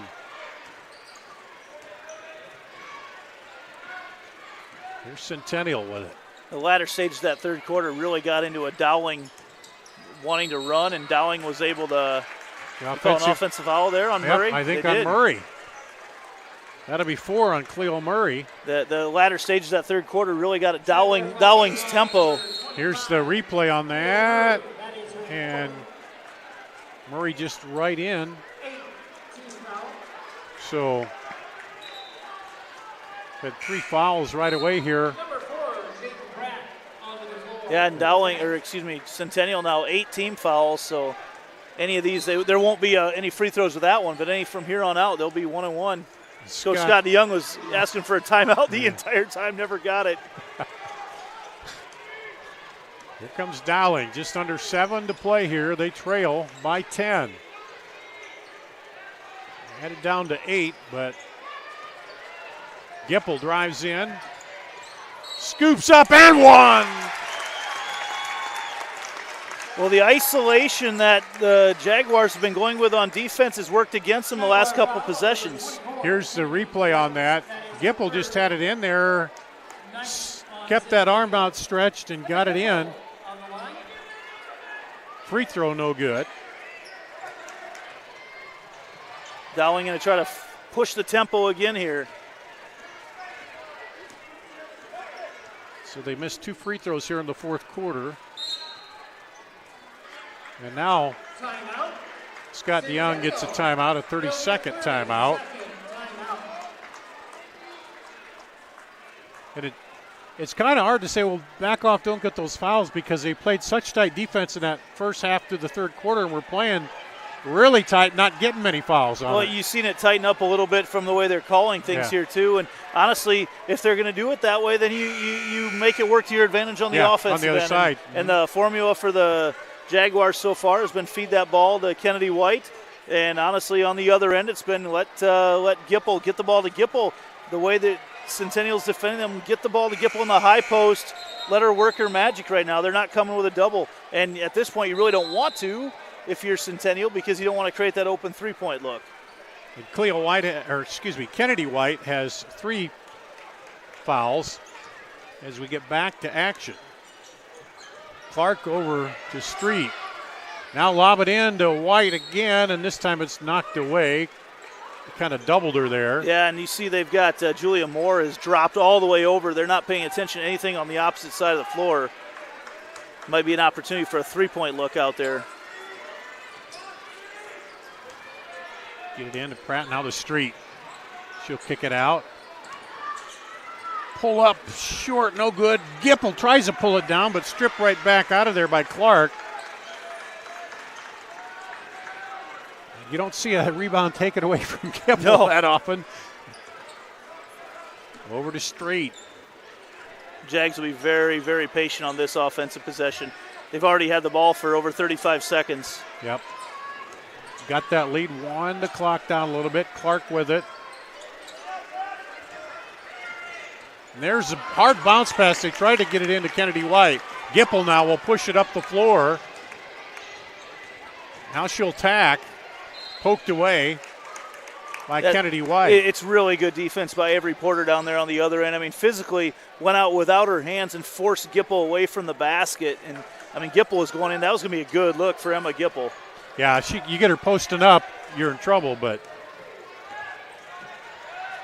up top with it. Frericks. And she draws the foul from Clark. That'll be number 9. It'll be 1-1. These are fouls if they would have been called earlier in the game right now. I'm not sure if Centennial would have anybody left on the floor. I thought they got away with a lot of physicality early on, but game definitely tightened up here in the fourth quarter.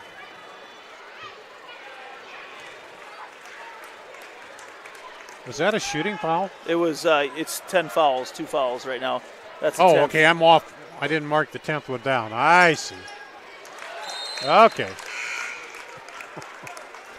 I looked down and I thought 9 fouls. I forgot to mark the other one down.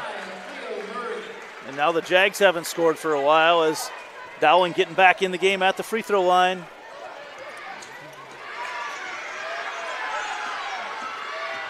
And they get it across before the 10 count. Clark, she'll split the defense, kick it outside. Murray, high pass, but Street comes up to get it. Pratt Tries to go inside to White. You can't go right through the middle like that. Quickly down on the break, up and good by Julia Moore. That's the game that Dowling's wanted to get into the whole time. They've got Centennial flustered on the offensive end. Outscored them 5-2 here in the fourth quarter. Make it a 5-point game. And we'll take a break here on CISN.TV. Hi, this is Chris from Fireplace Superstore, and you've probably noticed there's shortages on most everything in the market today. Well, Heat and Glow has helped us out this year, and they are focusing their energy on their gas fireplace inserts. So if you've got a drafty old wood-burning fireplace and you want to get it retrofitted into a beautiful, high-efficient gas fireplace, come see us. We will have product to sell you. Heat and Glow gas fireplace insert from Fireplace Superstore. 109th and Douglas at Urbandale, just west of Homeacres.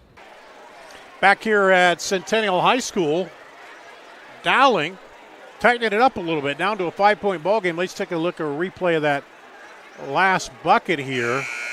Out on the breakaway, up and good by Julia Moore. She got 4 points on the night. Well, Dowling had built it up to as much as a 13-point lead. Centennial rather, got it. Dowling got it down to 8 after the third quarter. Now has outscored them here 5-2 in the fourth quarter to cut it down to 5. And Centennial will get the ball.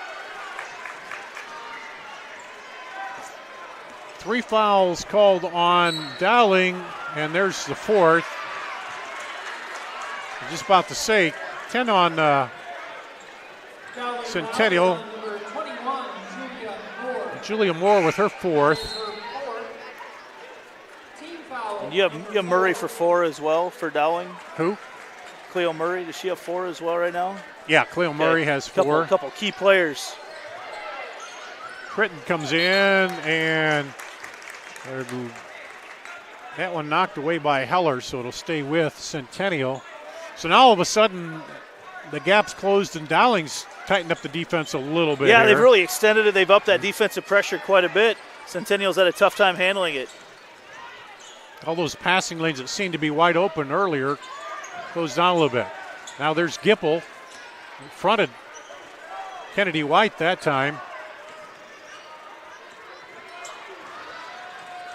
Now they throw it across court. 3-pointer, good! Avery Porter ends the scoring drought. Yeah, I'm not sure the last time Centennial got a shot off, to be honest with you, the way Dowling's been playing defense the last couple possessions, but Avery Porter gets left with some space. Haven't seen her shoot a lot of those and drains that one. Been several minutes. That one knocked away, and that'll go back to the Jaguars. And there's Porter doing what she does best on the defensive end. Just, it makes you uncomfortable the way she plays defense. And she got things kind of put a shot of juice in him with that 3, and now they come back and get the defensive play on the other end. Back up to 8.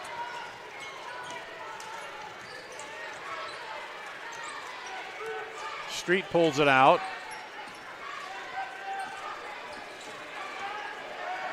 Clark will take it way out against Heller. Now drives, pulls up, lobs it in to Kennedy White. 3-pointer up, no good. Gipple with the rebound. Gipple will push it up the floor. Has Tritton on a wing.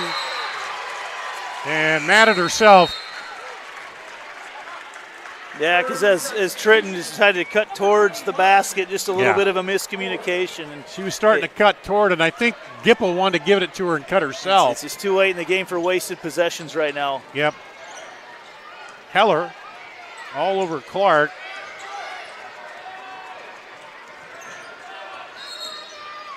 And Scott DeYoung wants a timeout to talk about it here. Full timeout. 3:12 to play. Centennial hanging on to an 8-point lead on CISN.TV. We are We are so much more than an energy company. We are connectors. Community protectors. And clean energy leaders. We are Job creators. Friends and neighbors. stewards of your dollars and savings. Yes, we. We are so much more. We are the energy Behind your everyday. And we are Obsessively. Relentlessly. At your service.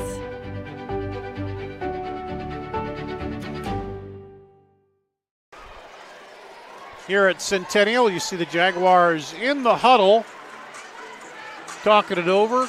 Dowling got it down to 5 at one point. Centennial's put it back up to 8 here. Andy Pollock and defense did it in a 3 by Centennial, by Avery Porter. And we'll see the replay on the kick out for the 3 there as she hits it. That ended a bit of a scoring drought for her. Well, and just as hard as it is on the Maroons, with it being a three-pointer, there's about 35 seconds that came off the clock before she took that shot, too. So that's how the Jags end the possession. And here comes Heller and Clark again. It's Dowling trying to turn up the defensive pressure. Over on the far side to Murray. Murray bounce passes out to Street. They've not had much success getting it into White lately. That was a high one, but Street can get it. Brings it down as they throw it over the top. And just winded down the clock. Well, the problem is they can't. The foul doesn't get them to the free throw line either. So. No. Oh, and that Gipple gets her trapped on the sideline, pulls it away, now gets it to Zediker. Still took 48 seconds off the clock in that possession. Zediker, the runner, goes. Her first point since the first quarter. She's got 9. And now Heller's in there. She fouled. I think they heard us talking because they're going to probably try to get a few of those fouls because that's just the 4th one. So they have 3 to give, or that's the 5th one. They have 3 to give here, or 2 to give. I'm not good with my foul math tonight. I don't know why that is, but quick up the floor. Oh, they had White wide open down there, and they had Porter. Porter gets it and draws the foul.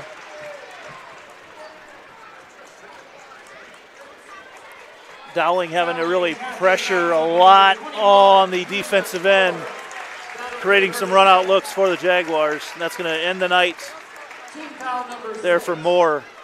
Moore fouls out with 4 points. On the line, number 10, Avery Porter. And Porter hits the free throw. That gives her 6 points.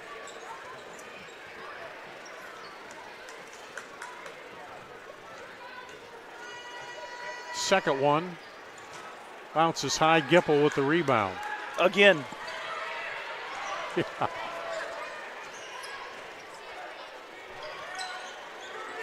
Seven-point ball game. Clock.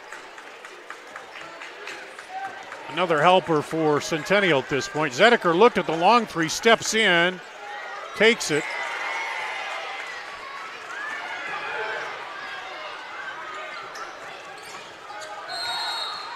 And Heller.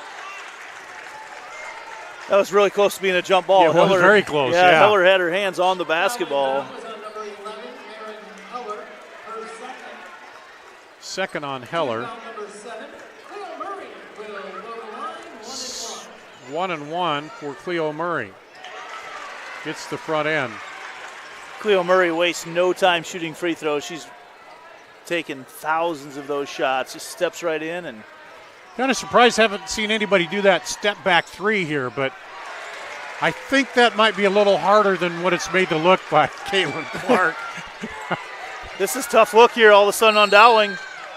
And Dowling has to use a timeout. No one back. There was nobody back to take the ball in now for Dowling, and they were very close to a 5-second call. But so they're going to. Kristen Meyer wants to get all the youngsters on the same page right now. They're going to take a full timeout. We'll take a break here on CISN.TV. Hi, I'm Joe the Car Guy with Westside Auto. I'm excited to tell you about our new lifetime oil change plan. When you purchase our plan, you'll never have to pay for an oil change again. If you get a different car, simply transfer the plan over. If that car's oil needs are different than your original plan, just pay the difference. It couldn't be simpler. You won't have to worry about inflation or prices going up. Give us a call at Westside Auto Pros to get details on the lifetime oil change plan. And remember, when I say lifetime, I mean your lifetime, not just your car's. So Dowling got the timeout before the 5-second call, which a turnover would hurt you, but you hate to give up fouls like that, Annie. They just had nobody come down to help out, bring it in. Yeah, I had to burn the timeout, and right now, Julia Moore is just fouled out, so you don't have one of your offensive cogs in the basketball game right now for the Maroons. So a good timeout by Coach Meyer, though, to kind of get everybody refocused and try to get the Maroons back in this game here in the last minute and a half. Yep, there's a minute 33, so your possessions are going to are getting fewer and fewer here. You got to make the most of them. So Centennial goes, a little token press. They're going to drop back now. Over to Zediker, Gipple, Heller. Well, they can't take forever to get a shot here. On the drive. Oh, White almost stepped in there, but she ends up getting the steal out of it. I thought she was going to get a foul. Porter comes away, and Gipple will draw the foul.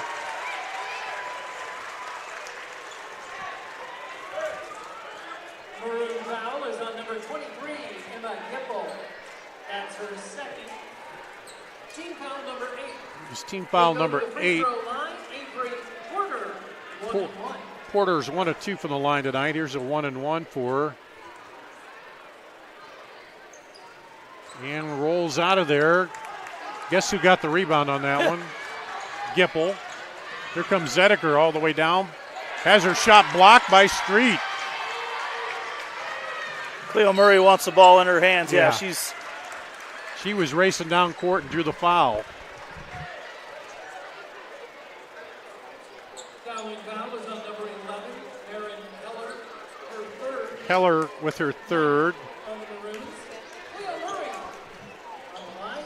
Murray for the 1-and-1. She's who the Jags definitely want to have at the free throw line. Gives her 9 points on the night. Make it 10. Lead back up to 11.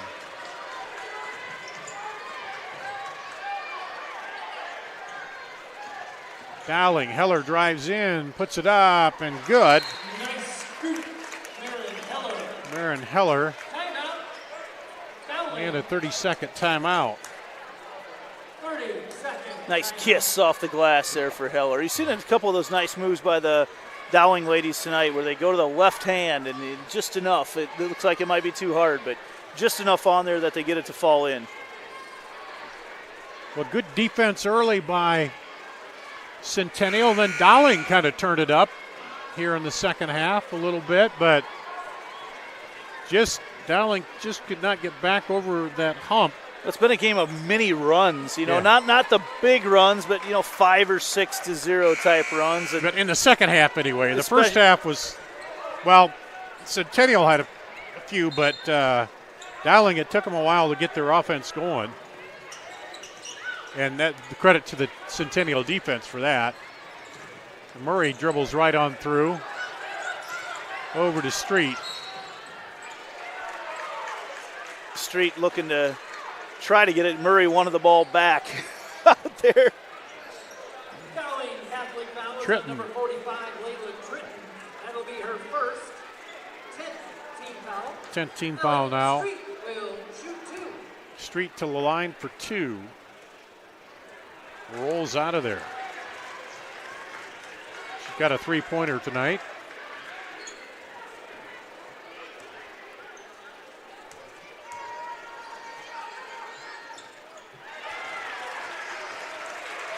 And both these teams going to end up a little below their average here, about 10 points when all said and done. Credit to defense on that. Heller, reverse layup doesn't go. Pulled out of there. And now Coach Meyer just says, let's back off because fouls aren't going to help here. And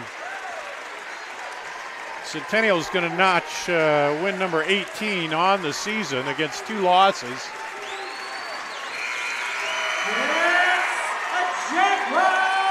And they will win 41 to 31 here over Centennial. We'll take a break, come back, and wrap up the scoring after this on CISN.TV. Hi, I'm Joe the Car Guy with Westside Auto. I'm excited to tell you about our new lifetime oil change plan. When you purchase our plan, you'll never have to pay for an oil change again. If you get a different car, simply transfer the plan over.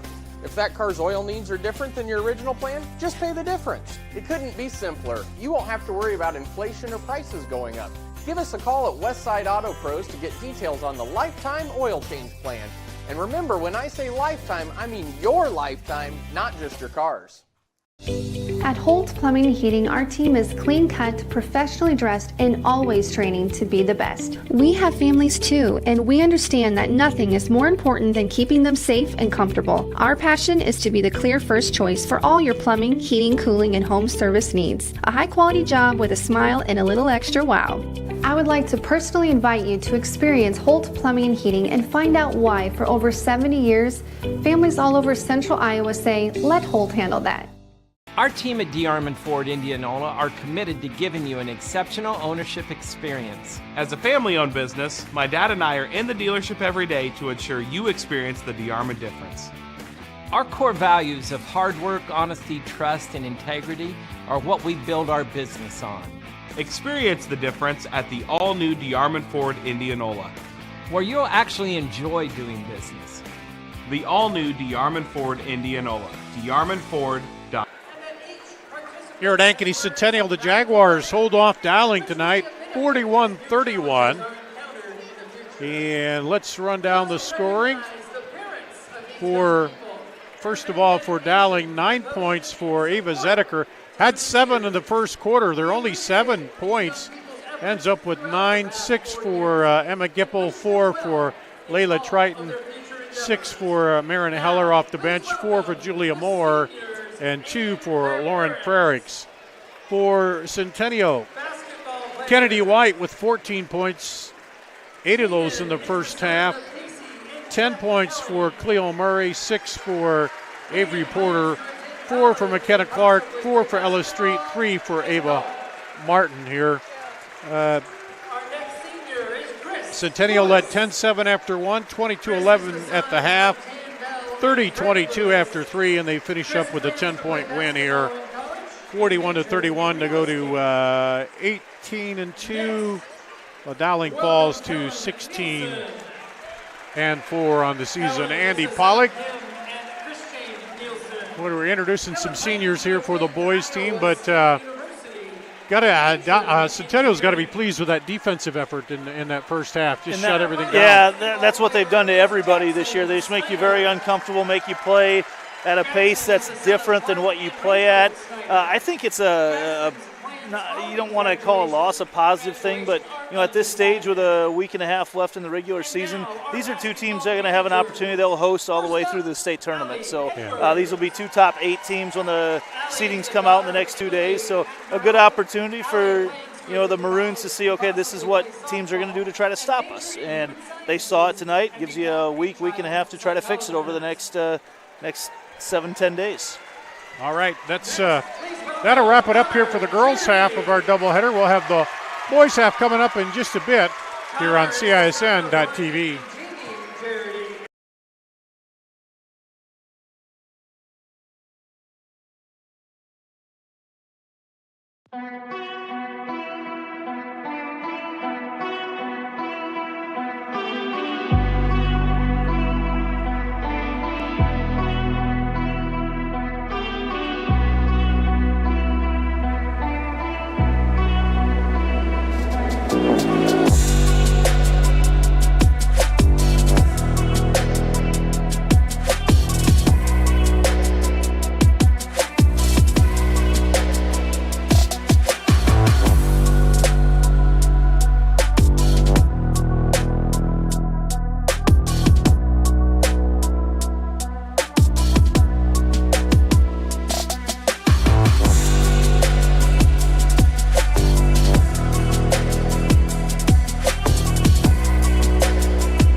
right to it. Nobody does meat like Fairway. Nobody.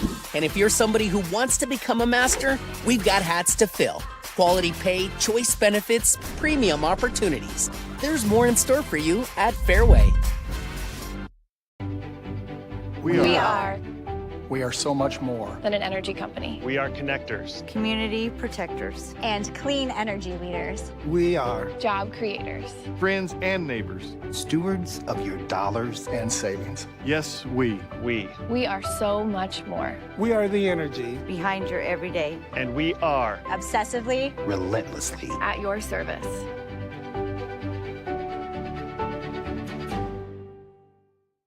It's the Black Friday sales event all month long at Schattenkirk Chevy Waukee with over 350 qualifying used vehicles, 5 cars under $1,000, $99 payments. Cars will be sold for just $1. No payments until spring 2022. Over $5,000 in door prizes and cash. For a list of our $1, $1,000, and $99 payment cars, call or stop in. Schattenkirk Chevrolet Waukee. WaukeeChevy.com. Hi, this is Chris from Fireplace Superstore, and you've probably noticed there's shortages on most everything in the market today. Well, Heat and Glow has helped us out this year, and they are focusing their energy on their gas fireplace inserts. So if you've got a drafty old wood-burning fireplace and you want to get it retrofitted into a beautiful, high-efficient gas fireplace, come see us. We will have product to sell you. Heat and Glow gas fireplace insert from Fireplace Superstore. 109th and Douglas at Urbandale, just west of Homeacres. Hi, I'm Joe the Car Guy with Westside Auto. I'm excited to tell you about our new lifetime oil change plan. When you purchase our plan, you'll never have to pay for an oil change again. If you get a different car, simply transfer the plan over. If that car's oil needs are different than your original plan, just pay the difference. It couldn't be simpler. You won't have to worry about inflation or prices going up. Give us a call at Westside Auto Pros to get details on the lifetime oil change plan. And remember, when I say lifetime, I mean your lifetime, not just your car's. Hi, it's Amanda with Holt Plumbing and Heating. With inventory tight, Holt not only anticipated the need, but took the risk of stocking up on our most popular products. While our competitors scramble to find furnaces, air conditioners, and water heaters, we have plenty of stock, ready to be installed. Even though we have extra products, now we see demand at an all-time high. To sweeten the deal, we are also offering 0% financing on your new purchase. Just one more reason why more and more Central Iowans are saying, let Holt handle that. Let's cut right to it. Nobody does meat like Fairway. Nobody. And if you're somebody who wants to become a master, we've got hats to fill. Quality pay, choice benefits, premium opportunities. There's more in store for you at Fairway.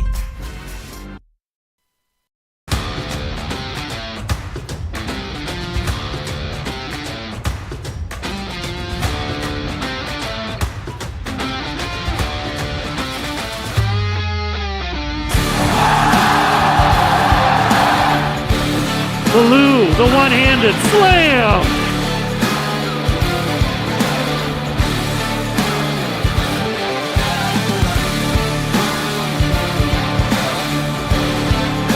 Has it! Touchdown!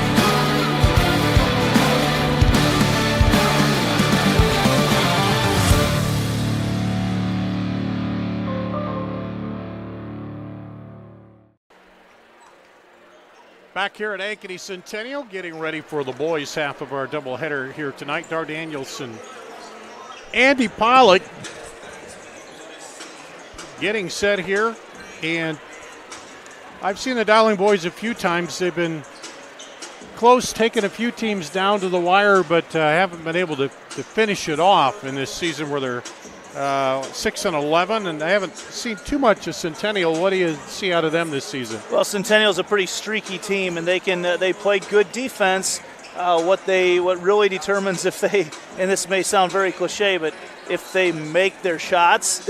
Yeah. They play good defense, but have not been a great outside shooting team in the games that they've hit.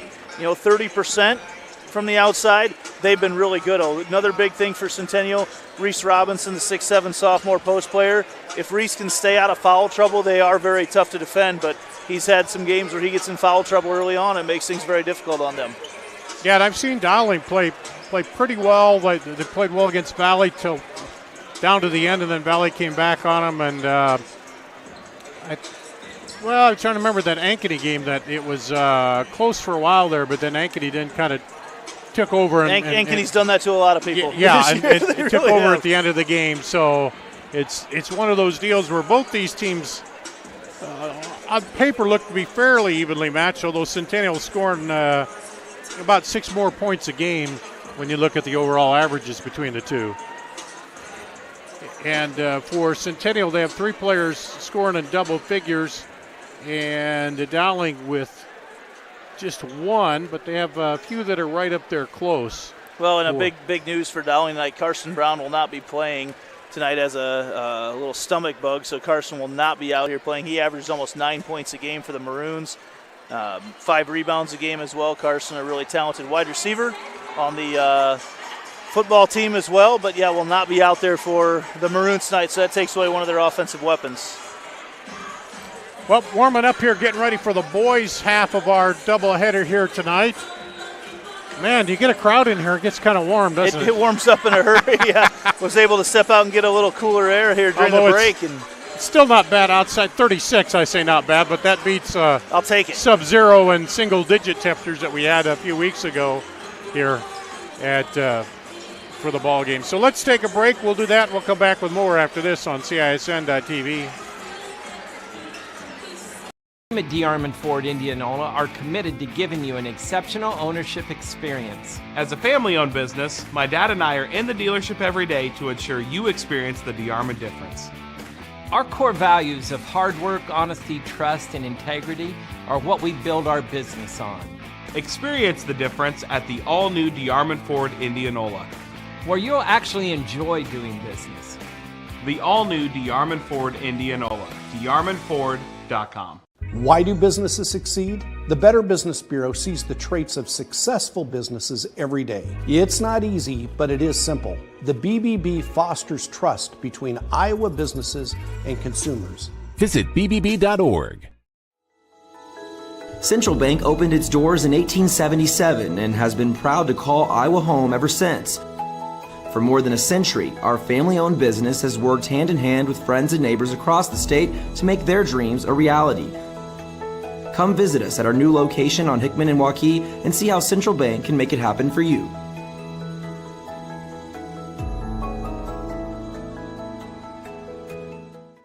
Let's cut right to it. Nobody does meat like Fairway. Nobody.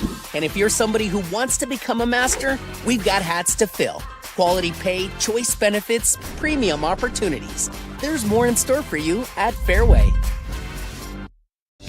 At Holt Plumbing and Heating, our team is clean-cut, professionally dressed, and always training to be the best. We have families too, and we understand that nothing is more important than keeping them safe and comfortable. Our passion is to be the clear first choice for all your plumbing, heating, cooling, and home service needs. A high-quality job with a smile and a little extra wow. I would like to personally invite you to experience Holt Plumbing and Heating and find out why, for over 70 years, families all over central Iowa say, let Holt handle that. Hi, I'm Joe the Car Guy with Westside Auto. I'm excited to tell you about our new lifetime oil change plan. When you purchase our plan, you'll never have to pay for an oil change again. If you get a different car, simply transfer the plan over. If that car's oil needs are different than your original plan, just pay the difference. It couldn't be simpler. You won't have to worry about inflation or prices going up. Give us a call at Westside Auto Pros to get details on the lifetime oil change plan. And remember, when I say lifetime, I mean your lifetime, not just your car's. Here at Ankeny Centennial, getting ready for the boys' half of our doubleheader. The Centennial girls held off Dowling 41-31 in the first matchup of the night. Dar Danielson with Andy Pollock. Randy and Peter on the crew tonight as we get ready for this one. Let's talk about some of the keys for these two teams, Andy. Well, I think there's a big height advantage for Centennial, and if Dowling can keep them out of the post, that's going to be a big deal for the Maroons to try to win this basketball game tonight. On the other end, if you're Centennial, I mentioned earlier, but when they've made their three-pointers, it's made them very difficult to defend. If they turn this into a wide open show on the floor, that'll be a lot better chance for them to have success tonight. If they can't shoot from the outside, this is Dowling's game all the way. So these two teams, and kind of looking on the boys' side, Ames looks pretty strong there, but Valley is still, after losing Raritan, they're playing pretty well. You know, you got I'm trying to think off the top. Waukee Northwest is in the mix. You know, so it could be interesting too on the boys' side of things a little bit. Now on the eastern side, I haven't seen any of those teams, and that's always a question too. Well, the big deal right now is the sleeper team. I don't know if you call them a sleeper, but Waukee Northwest, the way they shoot the basketball, they can take out anybody in the state. Ankeny. Oh yeah, I was going to say Ankeny. Yeah, Ankeny's been really good. Ankeny's got probably more height than anyone else in the state right now, so they defend you hard. They play a very physical brand of basketball. That's one of those teams. It's almost, I'm not going to say they're exactly like a West Virginia in the college world, but they don't press you, but they will defend you hard and make you work for every shot that you take. And they kind of, 2 years ago, they kind of came out there and, you know, Waukee was the high-flying team at that time, but they came out there and they ended up winning the title. Yeah, I'm not sure Ankeny has the guard play right now that they did then, just because they did have a very, very good guard court back a couple of years ago when they won it right before COVID shut everything down, literally the week before, a couple days before. So, in fact, we did the girls' tournament, and then they got into the boys' tournament, and then they kind of they only let 100 people into the championship game that night. Yeah, and that was quite the time, but hopefully we're moving out of that. And sure wouldn't know it here tonight. No, very, very good crowd. Good crowd on hand. As we dim the lights and get ready for starting lineups.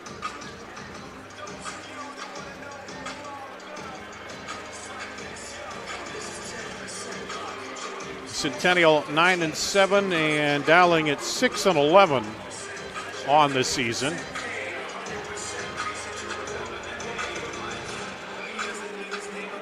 Yes.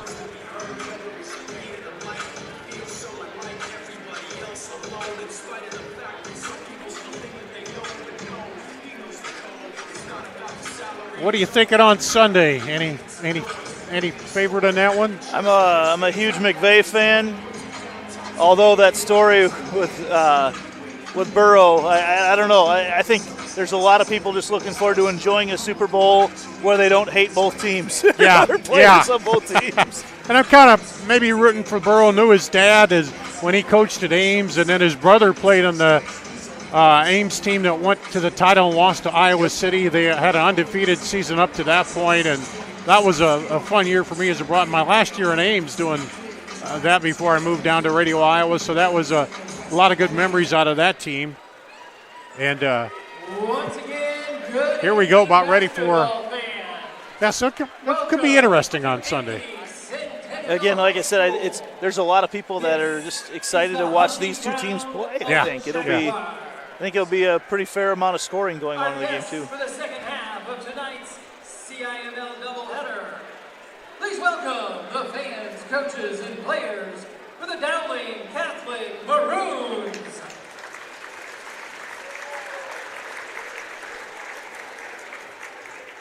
And your Centennial Checkwise.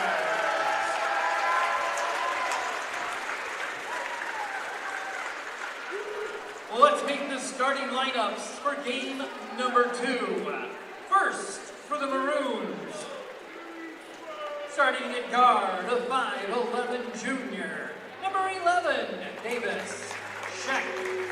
Davis Scheck, 5'11" junior. Guard, a 5'10" sophomore, number 15, Joey Capola. Joey Capola. At guard, a 6-foot junior, number 25, Drew Morrow. Drew Morrow. At guard, a 6'1" junior, number 41, Colin Clark. And at forward, a 6'3" senior, Colin number Clark. 43, Jalen Pettis. Head coach of the Maroons is playing field Jalen Pettis. And now, here are the starters for your Centennial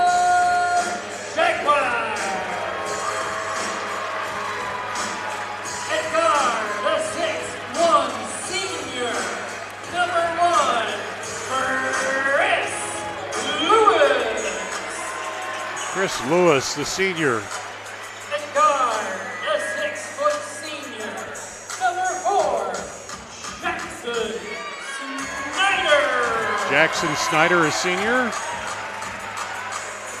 Starting at guard, standing 6 foot even, a senior, number 5, Aiden Ellis. Senior Caden Kelling. The man in the middle at 6'8", he's a sophomore, number 35, Reese Robinson. Reese Robinson.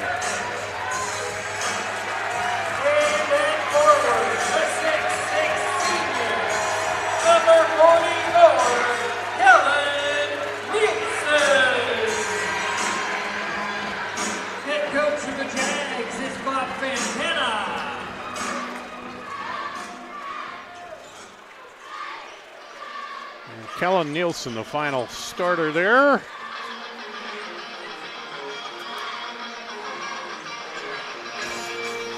Why, with this heat and the lights down, I almost dozed off there a second. Back in the day, we'd have to wait a half hour, 45 minutes in the old Applington, Parkersburg, or the Janesville gym to get the lights back on. Something like that.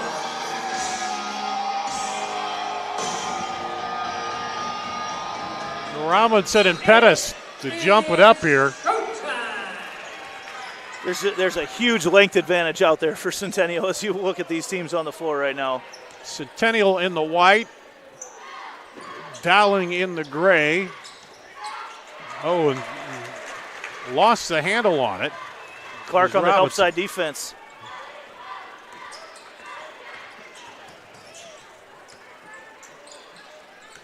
Looks at the three.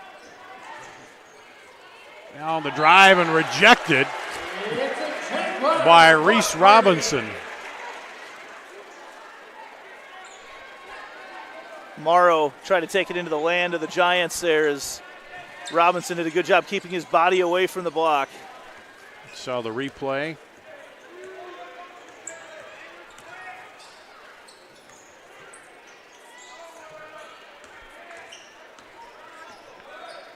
Up top with it is Morrow.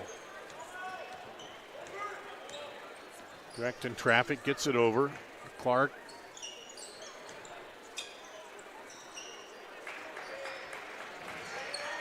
On the drive, and he falls down, and they're going to call a foul on that.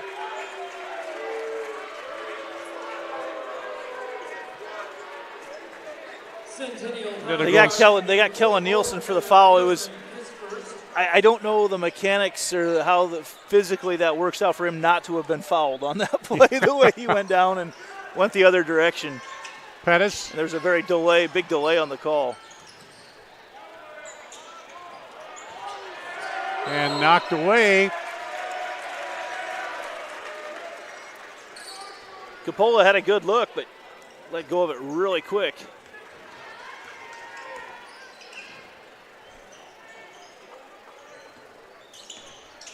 Down the lane, in and out.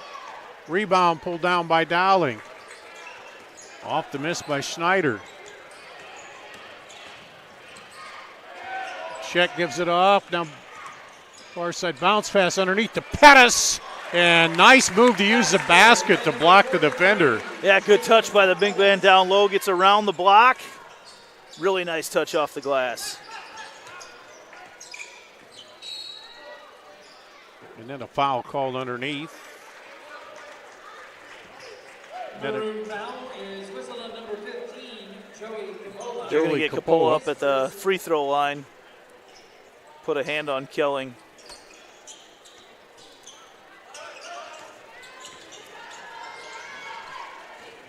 Dishes it off over to Snyder, up and good. Snyder's been really good around the rim the last few games, able to finish there as well. Capola over the right side tomorrow. Gets it back to him. The Sheck. Pettis up about the elbow. Looks for the cutter behind. Oh, this time almost got it to go. Morrow, but A lot of height in there to go up against. Here's a three. No good. No, Pettis somehow knocked that away from Robinson.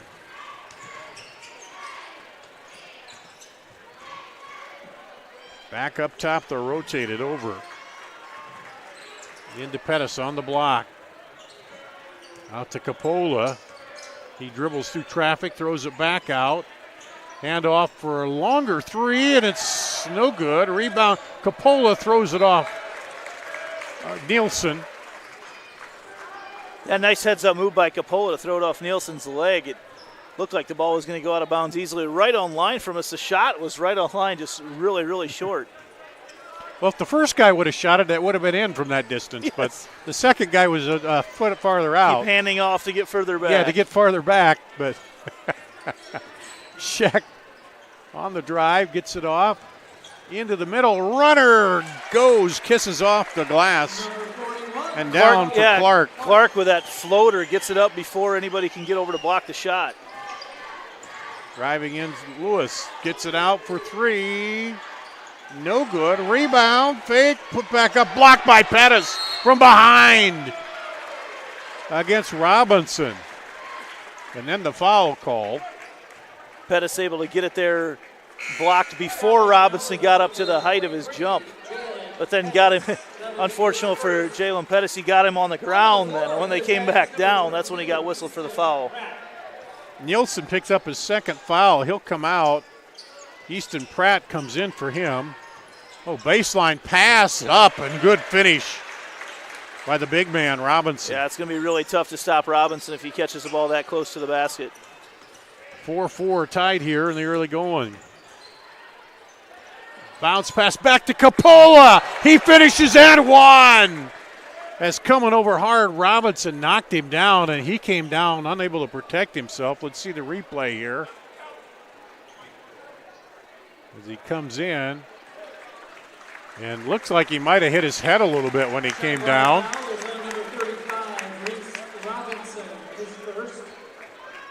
Robinson's first, second team foul on Centennial. Really nice finish for Coppola there at the glass. And Robinson up high to try for the block. Had the initial play, he was fine, and then came down right on Coppola. Coppola to the line. Shakes off the knockdown and knocks down the free throw. He's 60% free throw shooter. And Dowling up by 3.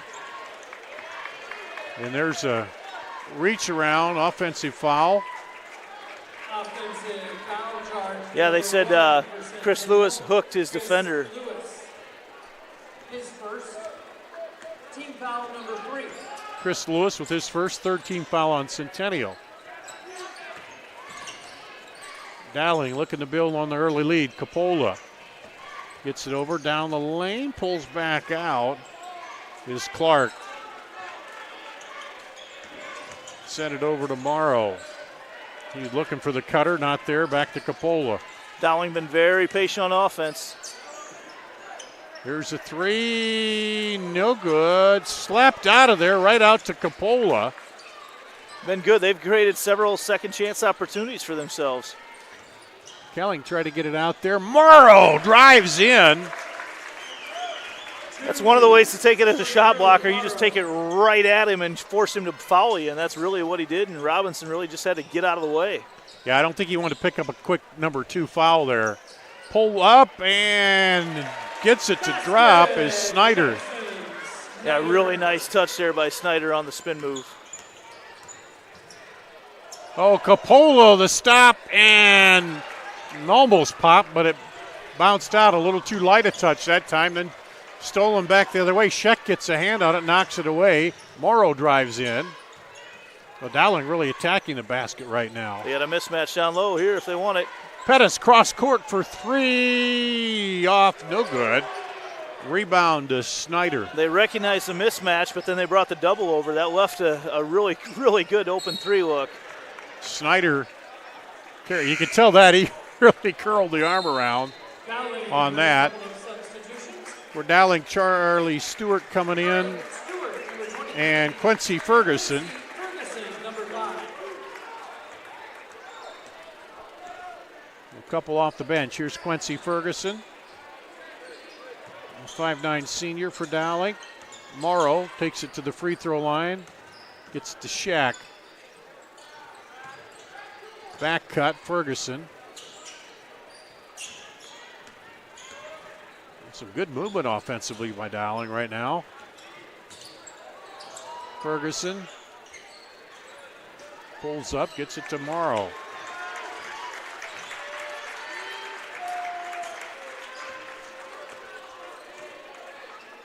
Again, Dowling been very, very patient on offense. They've got some good looks out of it. To Ferguson at the free throw line. He tries to decide. No, he will drive it in. Spins back, but Robinson right there. Now he goes reverse and couldn't get it to go. Quickly on the run up and one. Chris Lewis. See the replay here. Got out on that right lane and then just took it right to the basket. I really thought he ran out of real estate there at the end, and at the last second he cut, horizontally right to the basket, able to knock it in. Yeah, it almost looked like he had him cut off at the pass there, but no, he took it right into the hoop. A lot of subs coming in. For the Jaguars, number 2, Luke Winkle, and number 30, Chase Shetty.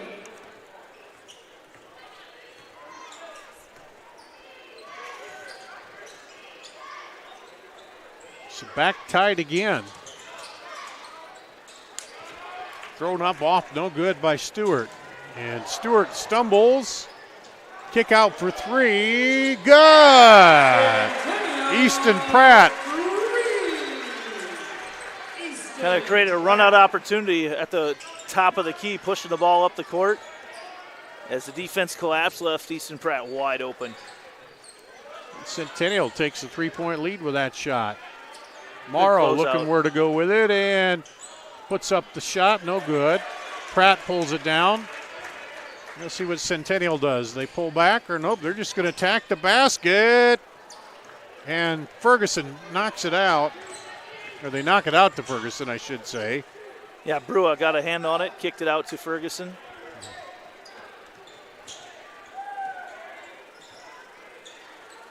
Now Dowling's chance to play for a shot at the end of the half here. Charlie Stewart, high to Morrow, and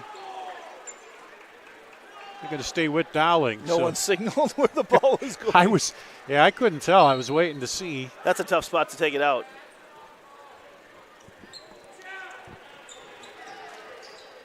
They're going to throw it deep. They get it out there to Shaq. Now Ferguson. 3 seconds. Morrow, almost hit it at the buzzer. And Centennial will take a 12-9 lead into the second quarter here on CISN.TV. Right to it. Nobody does meat like Fairway. Nobody. And if you're somebody who wants to become a master, we've got hats to fill. Quality pay, choice benefits, premium opportunities. There's more in store for you at Fairway.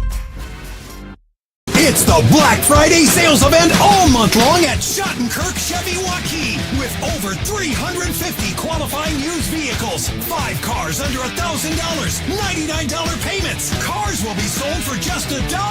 No payments until spring 2022.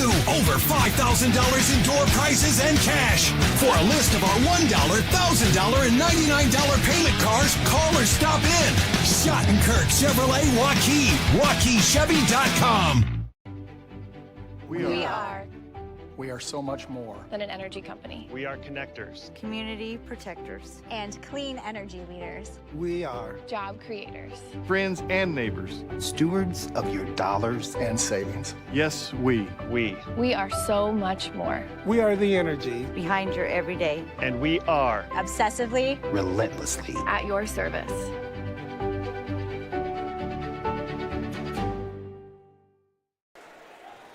We'll go the second quarter. Dowling trailing by 3. They'll get the ball to start the second quarter here. On CISN.TV, Dar Danielson, Andy Pollock with you tonight. Centennial winning the opener 41-31 over Dowling. Lob into Ferguson, and he takes it right up. Not Ferguson, that was Pettis. They're able to finish at the rim. Couple nice finishes for Jalen tonight.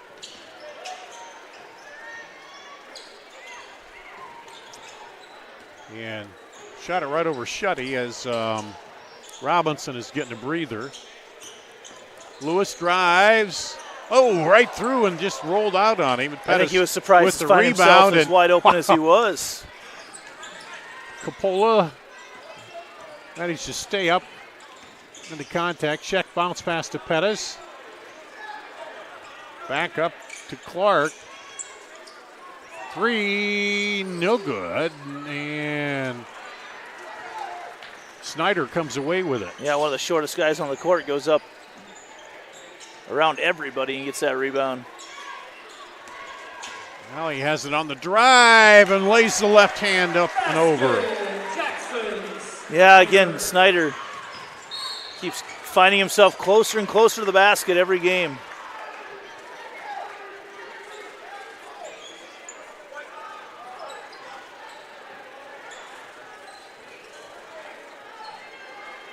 Foul goes on Shutty.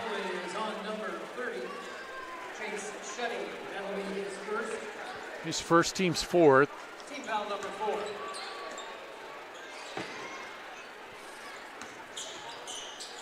Clark with it, gets it over to Coppola. Now driving baseline, and he'll draw the foul, I think, on Shutty again. Or no, that was on Luke Winkle.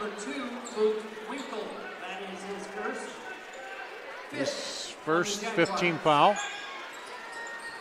Winkle's worked his way in and out of the starting lineup a few times this year. Pettis gets a screen to Coppola, now gets the ball back. Oh, fake Shutty up and then lays it in. Nice move by Jalen Pettis. He's got 6. Yeah, Pettis comes into the game averaging 7 per game, and he's already, like you mentioned, at 6 with 6 minutes to go in the half. Centennial back out on the drive, poked away. Coppola runs it down to Pettis. He's got a man up ahead. Morrow, he takes it in. Dunked home by Pettis on the follow. Whoa. See the replay here. Knocked by Coppola. Pettis up to Morrow. Shot comes out, and Pettis flushes it right back down the hole. Jalen Pettis, one of the top, if not the top defensive lineman in the state this last year. Just explosive here. That marked that one for the CISM play of the week. Peter's got the tape marked over there. He's ready to roll with that one. Wow. He started off with a steal himself, too. That was him on the defensive end that created that. Well, Coppola knocked it over, and he picked it up. Got it up ahead. And Pettis with all 6 of Dowling's points here in the second quarter as they take a 1-point lead. Centennial with the ball. They rotate it over. Knocked away as he came in the lane. Right back out. Morrow goes behind the back. He takes it up again. And this time comes out of there. Pettis wasn't there to follow it up. The kick out for 3. No good. A rebound comes off to Stewart. Coppola drives again, and he got grabbed as he went down the lane.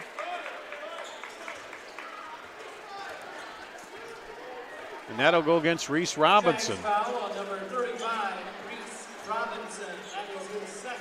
His second. Team foul number 6. Dowling will be in the bonus on the next foul here. Yeah, and Robinson will have to be careful as well. They got him isolated right now with Pettis. But they just been attacking the basket. Pettis back in there to post up against Robinson. More to Coppola. They find Pettis on the block. He takes it, fakes it, and then gets blocked from behind by Snyder. And Pettis at 6'3" playing post, he's going to get blocked. That's going to happen, but the craftiness that he's had around the basket tonight to get himself 8 points here in this one. He's a short post player at 6'3", but that guy's found his way around the rim very well. Evan Bryan in for Centennial. And Morrow looked at the 3 drives and pulled down by Shutty.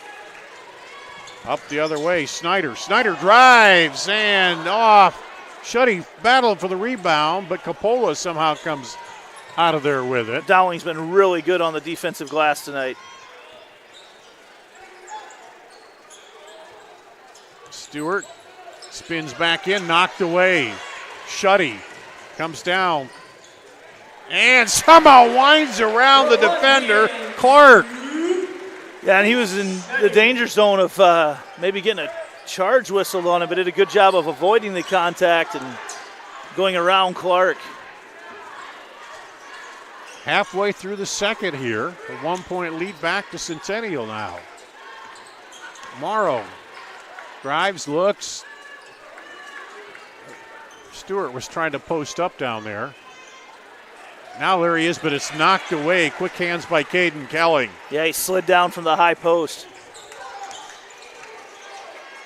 Winkle out to Kelling, a long 3. Good! From the Jaguar.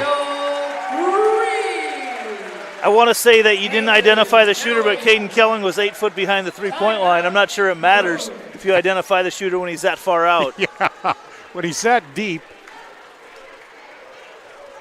Of course, that Jaguar logo is in a little closer. Let's see the replay here. You see right there, he was a little in front of the Jaguar, so not quite the center court logo. I love those rhythm shots, so he catches it, shoots it in rhythm, no hesitation whatsoever. Just boom, right straight up, yep. Hand in the cookie jar. There it is for the 3. Well, Centennial now has built up a 4-point lead here.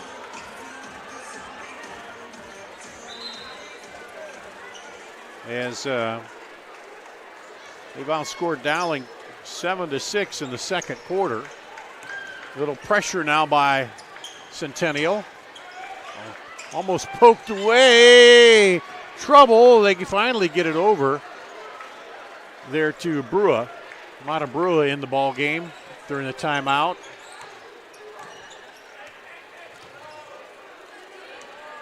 So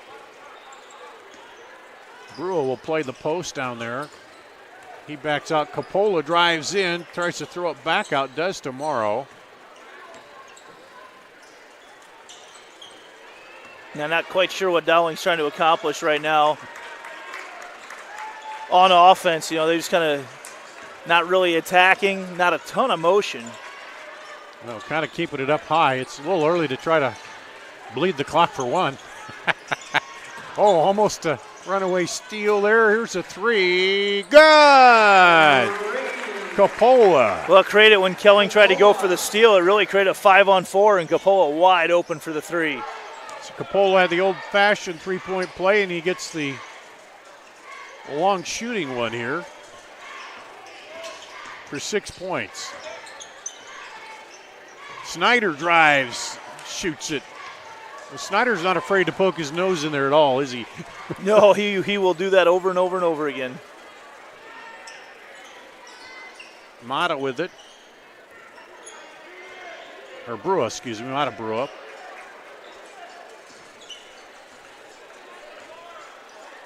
And under 2 minutes to play now. Dowling down by 1. Scheck gets it to Brua. He looks, fakes, now fade away, no good. Just didn't know where he was going to go with it, I don't think. Got caught up in the air. Spin underneath Shutty, and he gets fouled.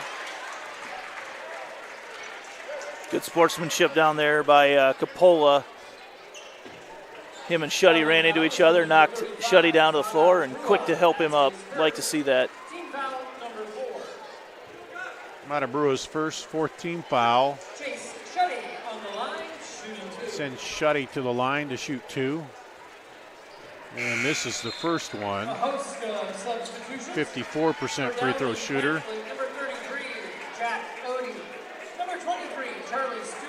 Jack Odie in for Dowling. For the Jags, it'll be number 1, Chris Lewis, and number 22, Easton Pratt. Easton Pratt back in as Shutty misses both. And Chris Lewis back in for Centennial. Well, they almost trapped Morrow over there. Out for 3, no good. And good job by Stewart to get rid of it before he traveled. Odie came right in and put up the 3. Attleboro with it, turns.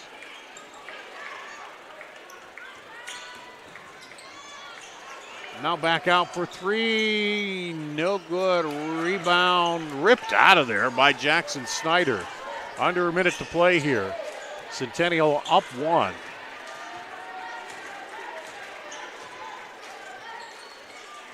There's been some offensive spurts on both sides with then a lot of inactivity in between. Yeah. And I wouldn't say that teams, they're not just holding the ball and stalling, but a lot of that false motion. No. You're looking for an opening at some point, but not really attacking the basket. Well, as you said, Dowling was just kind of running around there for a while, really not going in. Now he's getting counted down.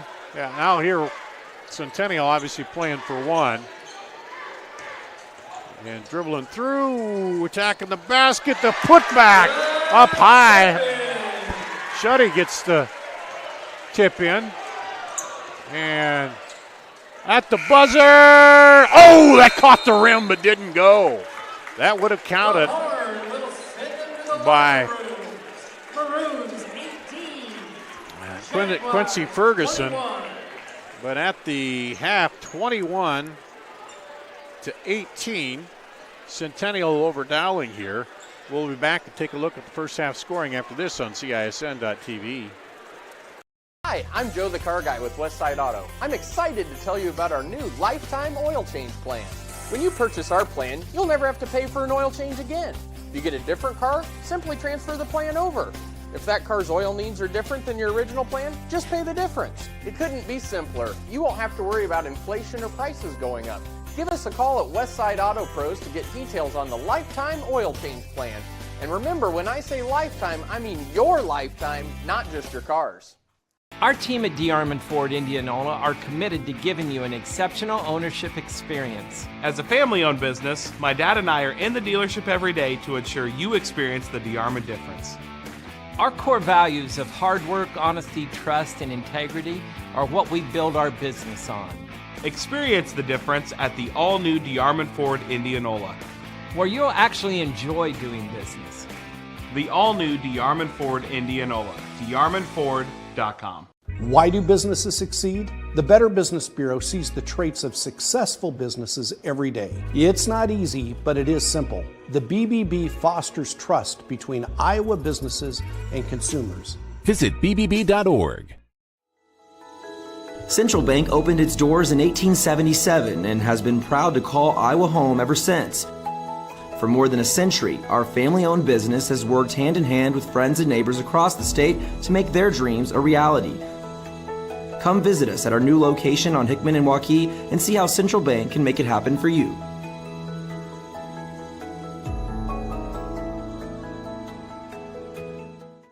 Let's cut right to it. Nobody does meat like Fairway. Nobody. And if you're somebody who wants to become a master, we've got hats to fill. Quality pay, choice benefits, premium opportunities. There's more in store for you at Fairway. Oh, we're back? Oh, we're back here. Scott DeYoung joining us, Ankeny Centennial girls coach here. And, boy, you really came out dialed in on defense to start that ball game tonight.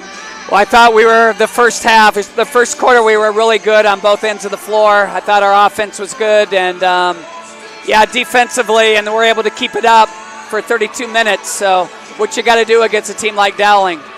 Yeah, and you just had them frustrated, and then they kind of turned around and came out a little tight.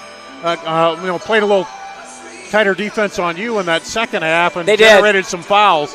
Well, we had 2 turnovers the first half, which is really, really playing high-level basketball against a good team. And we had a few turnovers in the second half. We had some really good shots at the basket right away that we missed the second half. But they did crank it up, and we knew they would make a run at us. I was proud of how we responded when they did that, though.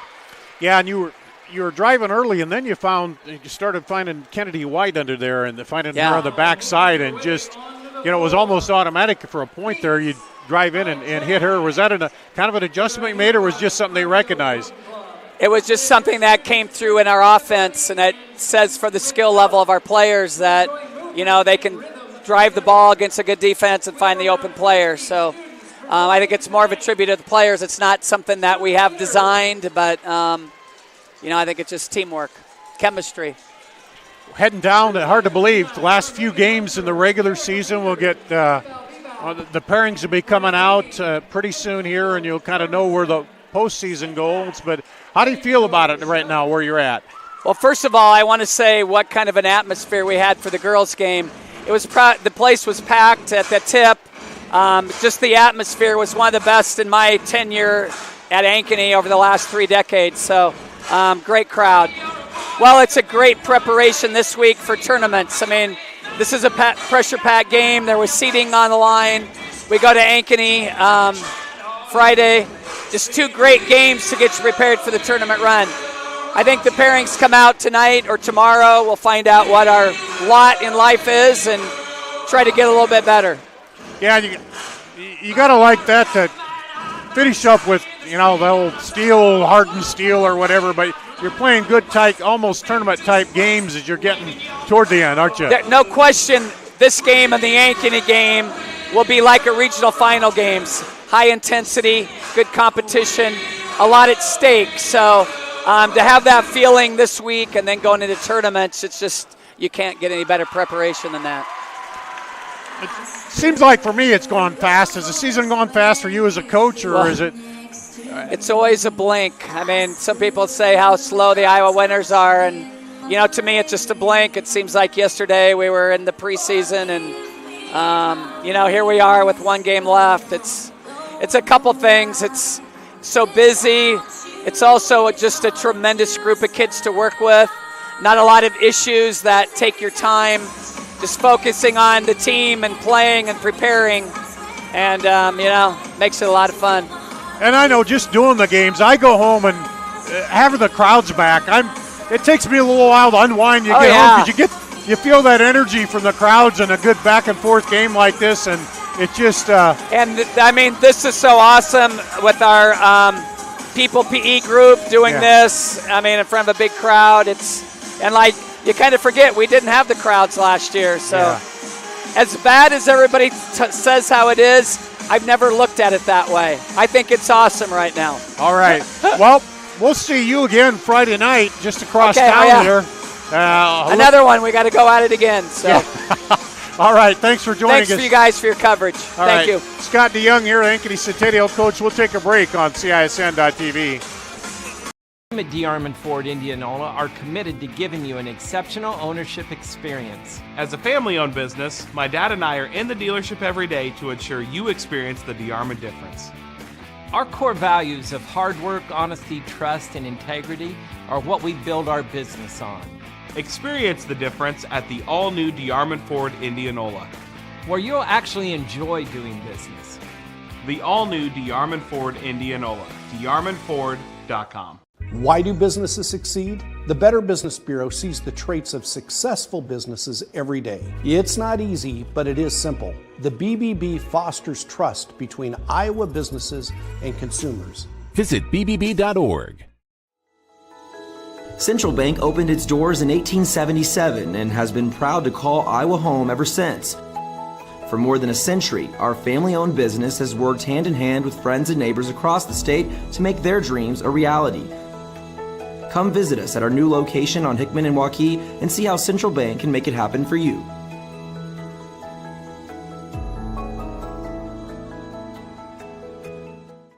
Let's cut right to it. Nobody does meat like Fairway. Nobody. And if you're somebody who wants to become a master, we've got hats to fill. Quality pay, choice benefits, premium opportunities. There's more in store for you at Fairway. At At Holt Plumbing and Heating, our team is clean-cut, professionally dressed, and always training to be the best. We have families too, and we understand that nothing is more important than keeping them safe and comfortable. Our passion is to be the clear first choice for all your plumbing, heating, cooling, and home service needs. A high-quality job with a smile and a little extra wow. I would like to personally invite you to experience Holt Plumbing and Heating and find out why for over 70 years, families all over central Iowa say, let Holt handle that. Hi, I'm Joe the Car Guy with Westside Auto. I'm excited to tell you about our new lifetime oil change plan. When you purchase our plan, you'll never have to pay for an oil change again. If you get a different car, simply transfer the plan over. If that car's oil needs are different than your original plan, just pay the difference. It couldn't be simpler. You won't have to worry about inflation or prices going up. Give us a call at Westside Auto Pros to get details on the lifetime oil change plan. And remember, when I say lifetime, I mean your lifetime, not just your car's. We're here at halftime. Explain again, Andy, what this group is. This is the Unified PE course. So you've got your special needs kids. You've got their groups that help them out. They do this every year. Ankeny, as a school district, has been widely recognized for creating a lot of other opportunities for kids who may not otherwise have those opportunities. Had the Unified basketball game a couple weeks ago. They played in the Special Olympics, a very good opportunity there. See a lot of kids out on the floor running. They played Hoover. They played East a couple nights later tonight. This is the Unified, I think they call it the Unified drill team or something similar to that. But like I said, a great opportunity for some kids to get an opportunity to do stuff like this. And they're heading to Orlando? I didn't quite catch that. There was something mentioned about that, though. I can talk to their advisor, Jody Larson, who does an excellent job with them, and find out for sure. But yes, I caught something about that during your interview. Well, we are at halftime, and I got a quick break here. Run down the scoring for you from the first half. For Dowling, 8 points for Jalen Pettis, 6 for Joey Capola, 2 apiece for Colin Clark and Drew Morrow. For Centennial, pretty spread out, 6 for Jackson Snyder, 4 for Chase Shuddy, 3 apiece for Chris Lewis, Caden Kelling, 2 for Reese Robinson, and I guess Easton Pratt had him for a 3-2. Dowling, or Centennial led 12-9 after 1, and then 21-18, the same three-point margin here as it was an even up 9-9 second quarter. Well, and Dowling had taken the lead there with about 4 minutes left off that Pettis dunk. Yeah, that's right, on the dunk, and then a quick 5-0 run coming out of the timeout then for the Jaguars. Right, for the Jaguars. So they then took the lead back right here for the half. So interesting how Scott DeYoung's excited, still excited by the crowd, the coach, all the years he's been doing it. And you come out and you have the fans show up and the crowd, you know. And he does. They get great support here in Ankeny. Next Friday night game that we'll have right here on CISN.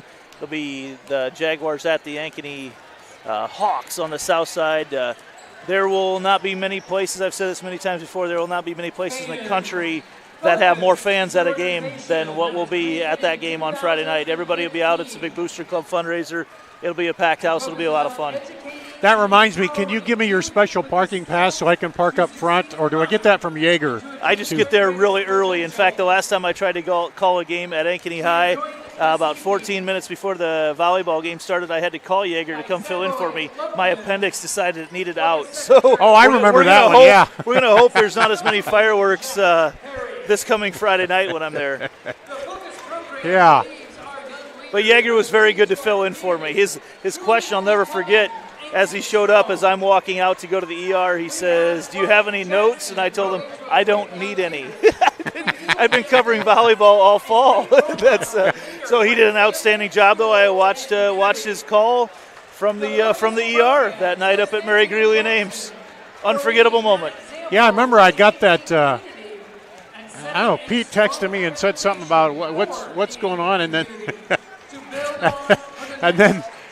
Paul went and took over for you. So. Well, at least you know that won't happen again with your appendix. Well, it's right. It won't be in my appendix. That'll be a good thing to know. I can rule that out if anything ever happens again. It's nice to have guy with Paul's accolades be right there, right by the school when I needed him as well. Is either that or call one of my daughters to come in and take the call, and I'm not sure they wanted to do that. Does she have any other stats for us? We got rebounds. I see Reese Robinson had 4 rebounds to lead the Jaguars, and for Dowling, Joey Coppola had 3, along with a couple assists out there for Drew Morrow for Dowling. So other than that, nothing really to speak of. Both teams doing a pretty good job on the boards. And, the highlight of the half, that Jalen Pettis dunk. Yeah. On the break. Me watching, I'm sure that will probably be in some of the plays of the week. Man, we had a good one Friday night. Who was that dunk? Was that Waukee? Yes, I saw that. Yeah, on the went up CISM between 2 defenders and boom. Yep. That was a Johnston player against Waukee, Yep. right? Yeah. I must be getting old. I can't remember. Yeah, that's been this fun stuff. to see the way CISN promotes our high school athletes. If you don't follow them on social media, it's a great follow on Facebook. You'll see highlights every week, and it's been a lot of fun to see what's going on around Central Iowa. Well, Randy does a good job of pulling those out of there. And looks like the Jaguars will start with the ball. Start the third quarter here in a 3-point lead. Down the lane, kicks it out. Cross court for 3, good! Right out of the gate, Luke Winkle. Winkle, no hesitation. I almost thought maybe it was too quick a shot, but he obviously knew better than I did and drained it. And a scramble. We're going to tie up, and that'll stay with Dowling on the alternate possession. Good hustle results in a jump ball. And Dowling, Colin Clark, Joey Coppola in there. Pettis back in there. Looks like all the starters knocked away by Snyder. Snyder's been all over the place. Yeah, he sure has. Seniors really taking advantage of these opportunities the last couple of weeks. And this is time of year when, as a senior, you really realize the clock is ticking. Well, and I really think he's played fearless. Into Pettis, and they're going to call that a goaltend on Reese Robinson. And that's just a good old school pick and roll. Pettis, a perfect roll, got Robinson behind him, a great interior passing look as well, and that, ball's above the cylinder when it gets blocked. Gives Pettis double digits now with 10 points. And back on the other end, Centennial. Looking for Robinson cutting down the lane, but he'll put up the jumper, and Robinson and Pettis were really going at it underneath there, and it went out of bounds. Pettis, a senior, Robinson, a sophomore, and Pettis won't back down from anybody down there, and he's been very, very physical playing against Robinson. Back up to Coppola, over to Scheck. As looks like Centennial extending that defense out a little more now. Coppola dribbles in out to Scheck for 3. Rattles around, kisses off the glass, and won't go. Rebound is Snyder. Snyder will take it all the way in, gets a block by Morrow. Robinson can't pick it up. Back the other way, Scheck. Cross court, up and good to Clark. Yeah, Maroons running the floor very well. Great look by Scheck. Quick 4-point spurt by Dowling makes it a 2-point ball game. Lewis dribbles in, kicks it out for 3. Snyder. Jackson Snyder. He's got 9. Ups the lead, back up to 5. Back the other way. Dowling not really letting Centennial get set up on offense or on defense, so created a couple nice. They're not really fast break looks, but I guess you got to call them transition buckets. Colin Clark now with 4 points in the quarter, 6 overall for Dowling. Snyder again, that one just short. Rebound comes down. And Clark almost lost it, but he picks it up. Dowling can tie it with a 3, cut it to 1 with a 2 here. Shack picked up by Kelling. Into Pettis at the free throw line. He fakes Robinson, gets him in the air, drives, and up and leaves it a little short. Winkle dribbles out of there with it. Poked away for a minute.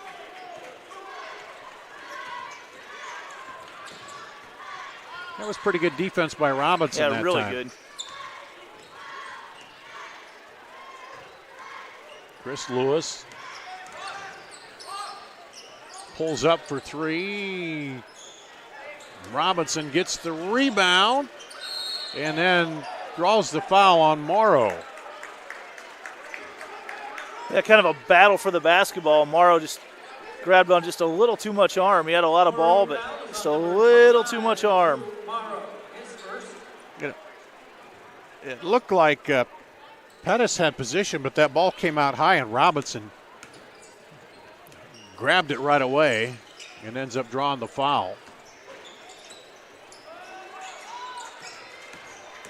On the drive, Kelling stops, and and it's the right call. I'll start by prefacing that way because Sheck is straight up, but got enough where Kelling is coming under him. It draws the contact. He's coming up underneath him, so you see everybody arguing that he's straight up, and they're correct. He's straight up, but it is a foul. It's just the best way to. Dowling fans didn't think so, but they thought he was leaning in. Yeah, it's just a bad spot for a defender to get into. Kelling hits the free throw. That's 4 points for him. Lineup changes. For the Maroons, number 23, Charlie Stewart. And for the Jags, it'll be number 22, Easton Pratt. Charlie Stewart in for Dowling. Easton Pratt in for Centennial. Misses a second free throw. Gapola down quickly. Gets it back. Turns and shoots it. No good. Rebound by Pratt just into the ball game. Such a quick move by Capola. Just couldn't quite finish. Is it me or is the tempo picked up a little bit? It's definitely tipped up. Yeah, picked up, yes. Can't talk. Turn it into a late night. Lewis drives. No good. Rebound. Robinson put back up. Gets it again. Up and 1. That was a good, strong power move in there. Yeah, wasn't quite able to finish the first time and continued to chip away. Shows a lot of strength to get that up through the contact of Capola's second foul. Saw the replay there. Robinson misses the free throw, but the Centennial lead up to 6. And timeout called by Dowling. Clay Tilke wants to talk it over. A full timeout. We'll take a break. Be back after this on CISN.TV. It's Amanda with Holt Plumbing and Heating. With inventory tight, Holt not only anticipated the need, but took the risk of stocking up on our most popular products. While our competitors scramble to find furnaces, air conditioners, and water heaters, we have plenty of stock, ready to be installed. Even though we have extra products, now we see demand at an all-time high. To sweeten the deal, we are also offering 0% financing on your new purchase. Just one more reason why more and more Central Iowans are saying, let Holt handle that. Dowling takes a timeout, talking it over in the huddle here on CISN.TV. Dar Danielson, Andy Pollock. And Centennial, since that little run where they took the leads, just kind of holding Dowling off right now. Dowling at their best when they're able to get into that secondary break type of look. They've been able to get some buckets off that. The last couple possessions, though, Centennial's forced them to play more of a half-court game and come up with some empty possessions. It seemed like early on it was Dowling that was attacking the guards. Now the guards for Centennial, they seem to be attacking into the lane and looking for the big guy down there. So we'll see what adjustments Coach made in the timeout here. And they bring in Mata Brua. And he takes it up and hits the basket. Mata Brua, his first points of the game. They cut it down to a 4-point lead again. Shutty in there. Over to Kelling. Outside Lewis along 3, short. Rebound comes out long to Capola. He surveys the floor, stop and go. Lewis reaches in, picks his pocket. Now Morrow, turnabout there, does it. Spins it over for three, no good. Charlie Stewart, that would have been a big bucket there. Yeah, and the extra pass gave Stewart a great look at it as well. Spin in, off to Schutte. Under the Lewis, and now they call the foul. A little help from the fans. Yeah, Lewis went up, tried to take the ball away, and took a big swipe at it and connected his elbow with Charlie Stewart. Stewart took a big old shot to the nose. Evan Bryant back in. So Dowling comes down again, trailing by 4. Again, a chance to cut it down here. And Morrow dribbles in, loses the ball, looks up, and ball just kind of sat out there forever when he lost control of it. yeah, Pratt, he ran into Pratt. Yeah. Pratt just kind of backed off, and it just kind of sat there, and he was looking for the foul, but official said nope. Probably, I think it's the right call to let him play through that one as well. Not enough to be a charge and not enough to be a foul. Yeah, they just kind of bumped, and maybe a little play acting by both trying to draw something. Inside, Schutte, turnaround, short, rebound, Montebrua.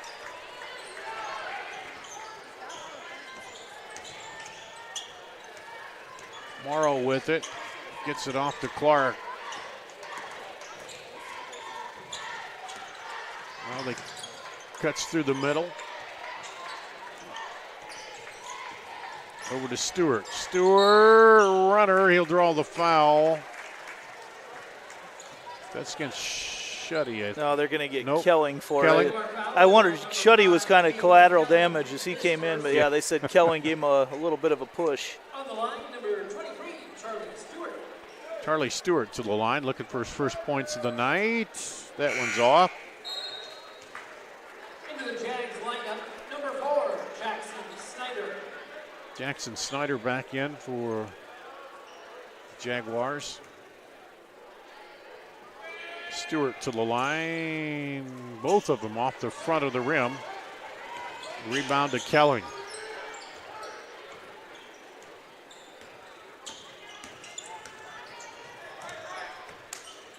Hands it off. Bryan's shot no good. And Dowling with the rebound. Yeah, Dowling's had some opportunities here, only down 4. Haven't been able to convert yet. Yeah, the third time down. Montebrua spins and draws the foul. Brua drawing the contact on that spin move on Schutte. Centennial foul is on That's his second. number 30, Jason Schutte. Third That's his team second. foul. Brua to the free throw line. Nice touch. Rattles it home. Returning for the Jaguars. He's a 67% free throw shooter. Robinson. Brewer on the line. And he'll get one more.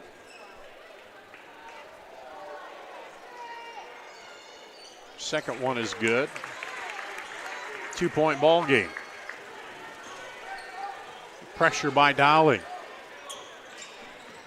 Get it into Snyder. He's stripped and on the floor, and that'll go to Centennial on the held ball. Took the officials a while to get together and confer with each other of what that call was going to be.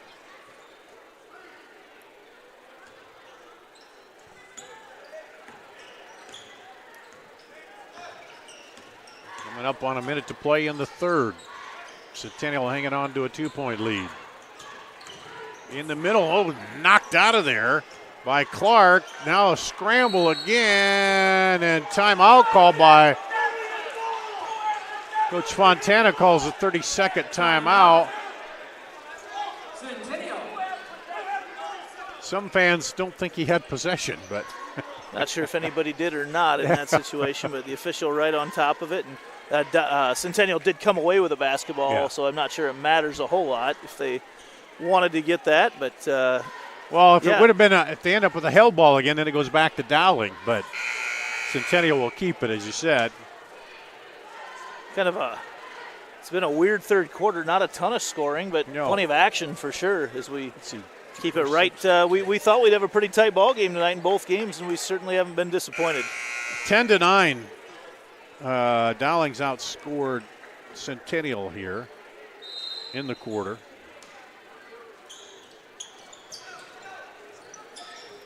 Here's a three on the inbound. Oh, no good. Down the cylinder out. Clark with the rebound. Dowling, chance to tie or take the lead. Clark now looking for some help. Morrow has to come all the way up top. He's going to attack. Kicks it out to Clark for three. No good. And Robinson pulls it away from two Dowling. Yeah, there was no weak side rebounders, and Robinson came from the strong side to take the ball away. Just went up and pulled it down. Now Centennial will play for one here at the end of the quarter. On the drive, up and good by Kelling. Drew Morrow was following his man, didn't realize that Kelling was coming right through with the basketball and undercut him. Nothing, he didn't do it on purpose. He just didn't realize where the ball was. Yep, see the replay there. There it is. Morrow second. 14 foul. So Kelling a chance here to extend the lead with the free throw. In and out. So now Dowling races up the floor. 5 seconds. Coppola gets it to Matabrua. He'll shoot it. Not a real good look there. It's tough. One of those you just got to get the ball up in the air. At the end of 32-28, 4-point lead by Centennial. We'll be back with the fourth quarter after this on CISN.TV. Right to it. Nobody does meat like Fairway. Nobody. And if you're somebody who wants to become a master, we've got hats to fill. Quality pay, choice benefits, premium opportunities. There's more in store for you at Fairway. Why do businesses succeed? The Better Business Bureau sees the traits of successful businesses every day. It's not easy, but it is simple. The BBB fosters trust between Iowa businesses and consumers. Visit bbb.org. Central Bank opened its doors in 1877 and has been proud to call Iowa home ever since. For more than a century, our family-owned business has worked hand in hand with friends and neighbors across the state to make their dreams a reality. Come visit us at our new location on Hickman and Waukee and see how Central Bank can make it happen for you.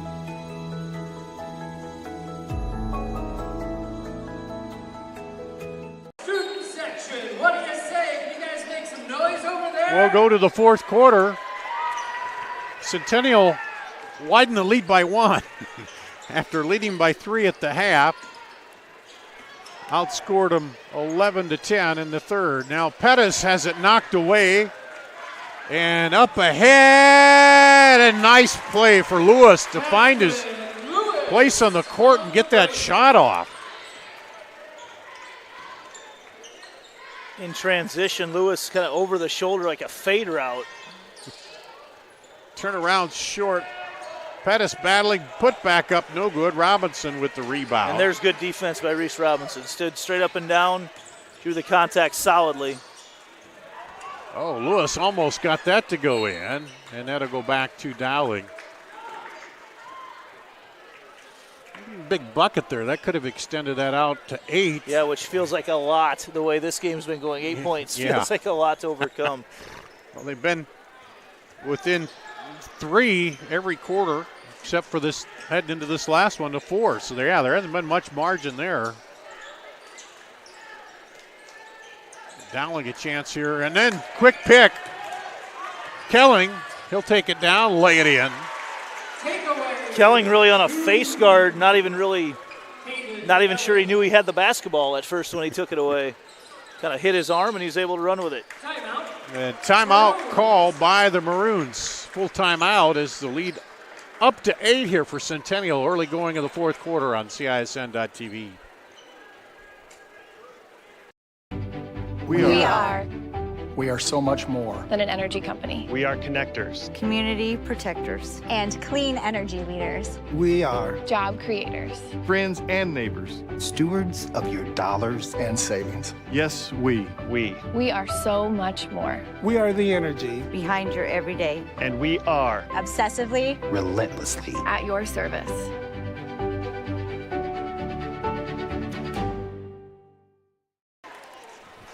Back here, we see the Dowling huddle. They're trying to figure this out. Timeout. Let's take a look at that last bucket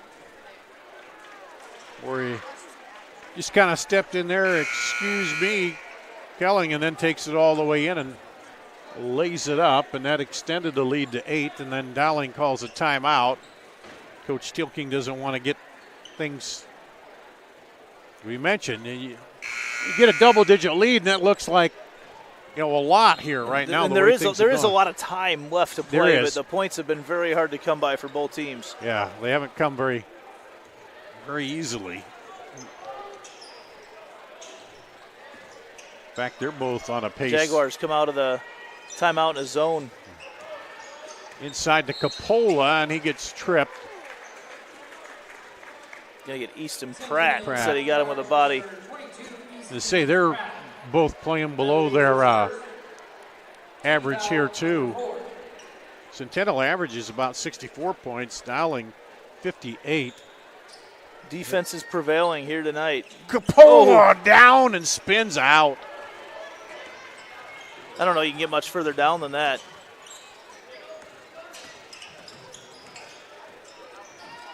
Kelling dribbles in, now gets it off to Lewis, and scramble. Pettis goes down and pulls that out of the pile. He had way up ahead, he had Morrow, but he didn't see him. Now Capola for 3. Just can't get it to go. He's had a few of those come in and out. And then a foul called on Scheck.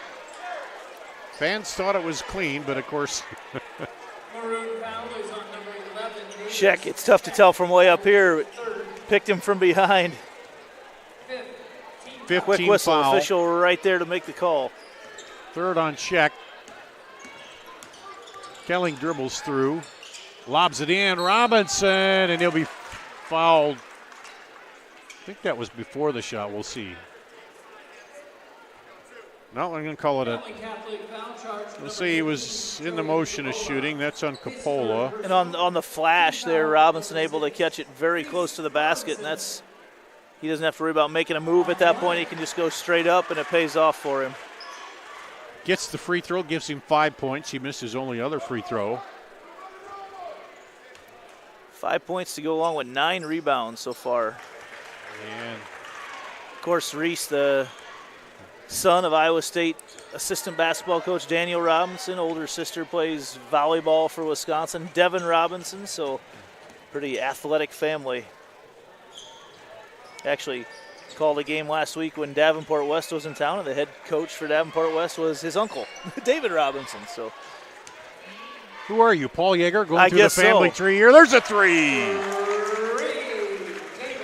Nice look, no hesitation from Scheck, and that was with Robinson's hand in his face.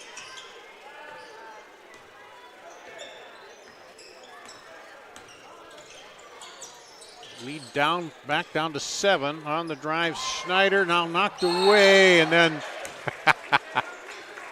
Robinson called for the foul. He actually grabbed the leg of, I believe it was Capola. As Capola went up to grab the loose ball, he reached for it as well and grabbed his leg. It looked like something I'll probably see tomorrow night at Waukee Northwest, as we call wrestling there. And yeah, if it was college, they'd stop it to see if that was, a flagrant or something, grabbing the leg. But no, he was just reaching for the ball and grabbed it. But yeah, nothing flagrant about it. Just looked, when you see a leg being grabbed, oh, look at Lewis. Lewis up and just lays it over the front. He's got 7. And Centennial back up to 9.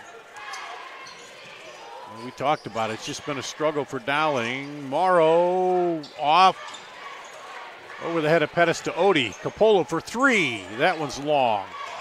Knocked out of there. Saved back in to Kelling. Kelling will push it, but it's stripped. Amoro up ahead, and he'll lay it in. Back and forth, a couple quick steals for each team. Dowling comes out on top from it. Well, down to 7, halfway through now the fourth quarter.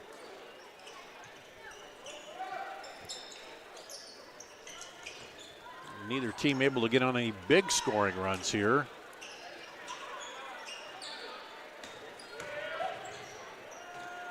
And there's the drive.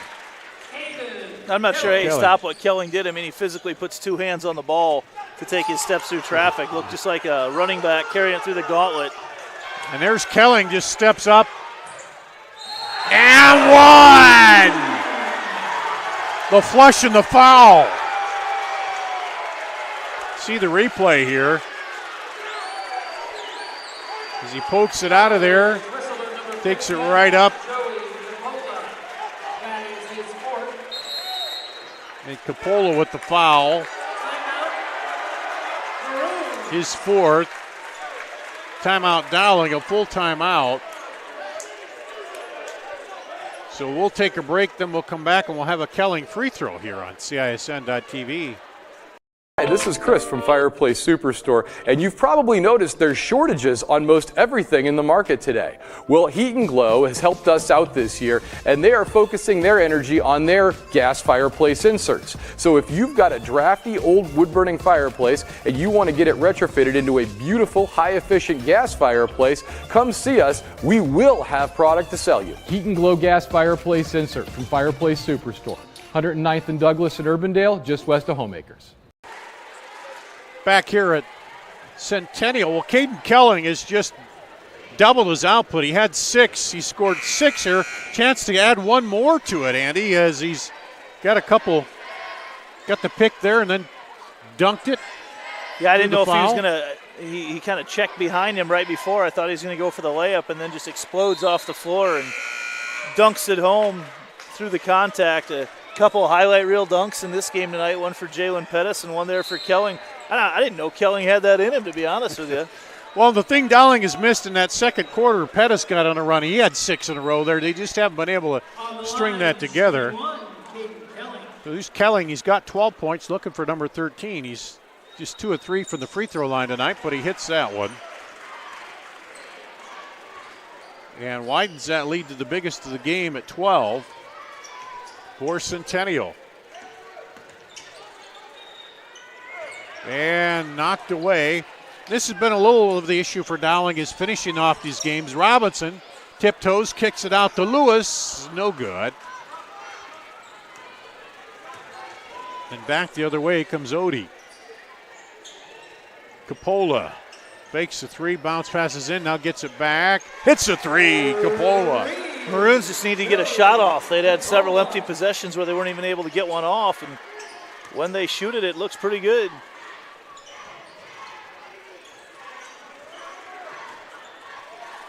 Centennial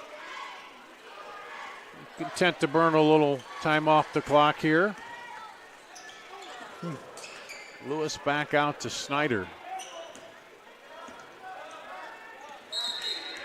And then he carried it. Snyder and Kelling have really kind of sparked Centennial here they offensively. Have. It's an unforced turnover there for the Jags. We'll take a break here. 45-36 Centennial on CISN.TV.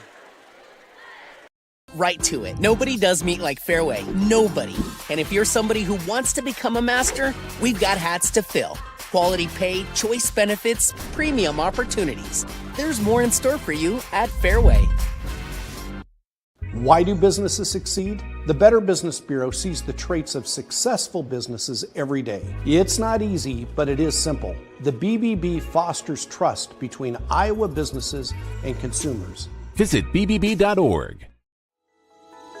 Central Bank opened its doors in 1877 and has been proud to call Iowa home ever since. For more than a century, our family-owned business has worked hand-in-hand with friends and neighbors across the state to make their dreams a reality. Come visit us at our new location on Hickman and Waukee and see how Central Bank can make it happen for you.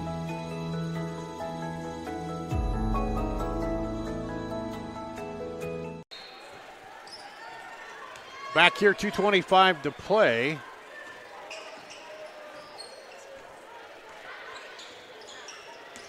It's 13-8. Centennial's outscored Dowling here in the fourth quarter, and there's a foul on Chris Lewis. Yeah, Lewis got himself in bad position on the shot fake there by Morrow. 16 foul on Centennial. Not a ton of free throws attempted in this game. Neither team got in the bonus in the first half. Centennial will get to shoot on the next foul. Oh, nice reverse by Odie.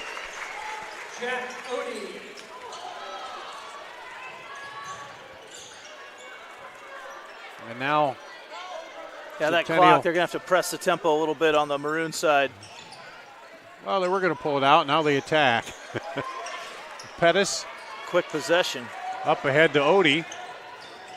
He drives, kicks to Pettis. And Reese Robinson says, no. Jack's foul is on number 5, Caden Kelling. Kelling with the foul, though. Team foul number 7. Now give the Maroons a chance here at the free throw line. Into the Maroons lineup, number 41, Colin Clark. Stepping to the line, Drew. Morrow, a very, very good free throw shooter, 84%. Got 4 points on the night. And you jinxed him. No good. Rebound. I didn't know I had that power. I haven't flexed that one for a long time. There's Easton Pratt, who came back in at the timeout. And just attacking again. Not there. Robinson pinballed it off. Couldn't come down with it. Now Coppola will drive it up. Still, he had a couple threes. Still within 7. There it is. But there's the 2 by Coppola. And it's a 5-point matchup. They sandwich Kelling, but he comes out of it somehow. Now they're going to have to start get out and foul. Fouling, yeah. As Scheck does. That's his 4th. Dowling fouls on number 11, Davis Scheck. That is his 4th. We send Easton Pratt to the line for the 1-and-1. Checks in for Dowling. Going to the line, number 1. 67% free throw. Or no, Lewis is going to the line. I'm sorry.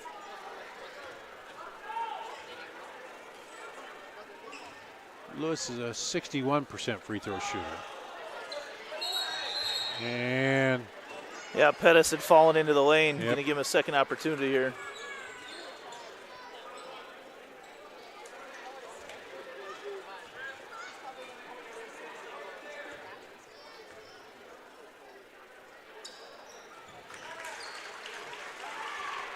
so he makes good on the second chance.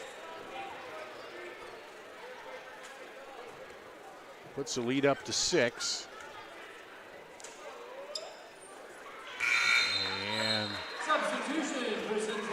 9 points for Lewis. Winkle back in. Coppola races it up the floor, takes it all the way to the hoop, and gets called for the offensive foul. And that'll be it for Coppola, I believe. Yeah, Reese Robinson just parked himself in the middle of the lane and stayed set for about the time that Coppola left half court. Coppola fouls out, 25.5 to play with 11 points.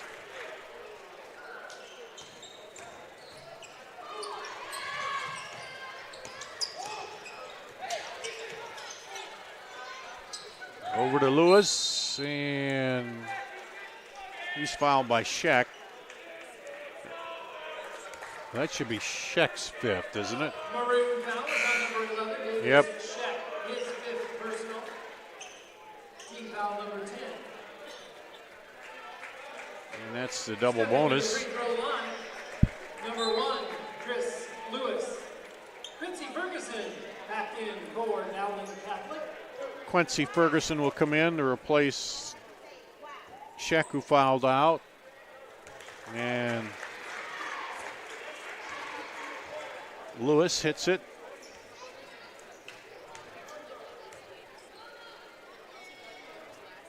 There, Lewis now 5 of 5 free throws. He missed the one, but had a lane violation. He got a second chance and kept his free throw streak alive here. Yeah, this has probably been one of the best complete games I've seen Chris Lewis play this year.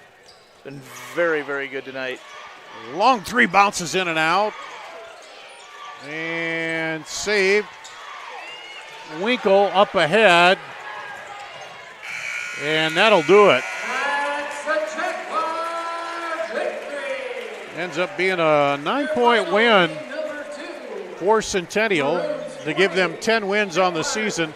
We'll take a break, come back, wrap up the scoring, wrap up the ball game after this on CISN.TV. Hi, I'm Joe the Car Guy with Westside Auto. I'm excited to tell you about our new lifetime oil change plan. When you purchase our plan, you'll never have to pay for an oil change again. If you get a different car, simply transfer the plan over. If that car's oil needs are different than your original plan, just pay the difference. It couldn't be simpler. You won't have to worry about inflation or prices going up. Give us a call at Westside Auto Pros to get details on the lifetime oil change plan. And remember, when I say lifetime, I mean your lifetime, not just your car's. At Holt Plumbing and Heating, our team is clean cut, professionally dressed, and always training to be the best. We have families too, and we understand that nothing is more important than keeping them safe and comfortable. Our passion is to be the clear first choice for all your plumbing, heating, cooling, and home service needs. A high quality job with a smile and a little extra wow. I would like to personally invite you to experience Holt Plumbing and Heating and find out why for over 70 years, families all over central Iowa say, let Holt handle that. Our team at D. Ford Indianola are committed to giving you an exceptional ownership experience. As a family-owned business, my dad and I are in the dealership every day to ensure you experience the DeArmond difference. Our core values of hard work, honesty, trust, and integrity are what we build our business on. Experience the difference at the all-new DeArmond Ford Indianola, where you'll actually enjoy doing business. The all-new DeArmond Ford Indianola, DeArmondFord.com. Back here at Ankeny Centennial, the Jaguars get the win 49-40. It was a tight ball game right up into the third quarter, a 4-point ball game, but they outscored them, 17-12 in the fourth. The scoring here for Dowling first, 11 points for Joey Coppola. He fouled out. 10 points for Jalen Pettis, 4 for Drew Morrow, 4 for Mata Brua, 6 for Colin Clark, 2 for Jackson Odie, and 3 for Davis Sheck. For Centennial, Caden Kelling led them and led the all scores with 13, 11 for Chris Lewis, 9 for Jackson Snyder, 6 for Reese Robinson, 4 for Chase Shuddy, 3 for Luke Winkle, 3 for Easton Pratt. It was Centennial 12-9 after 1, 21-18 at the half, 32-28 after 3, and 49-40. So just Centennial, a good finish there, Andy, for them here tonight. I thought the guard play of Centennial really shone through there at the very end, and Chris Lewis able to salt it away at the free throw line. But let's not forget about watching Kelling and Snyder. Putting their heads down, taking that ball to the hole. A couple really nice plays for them tonight.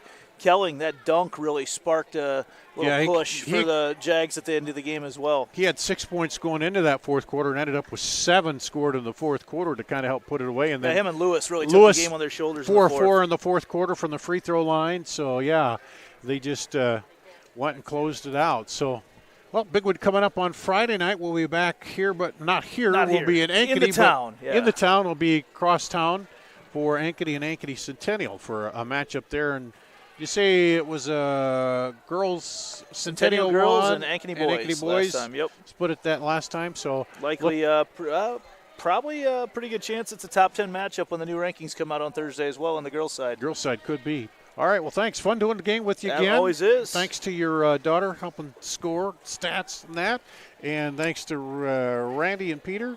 That's going to wrap it up here. We'll see you on Friday night. Crosstown at Ankeny for Ankeny and Ankeny Centennial on CISN.TV.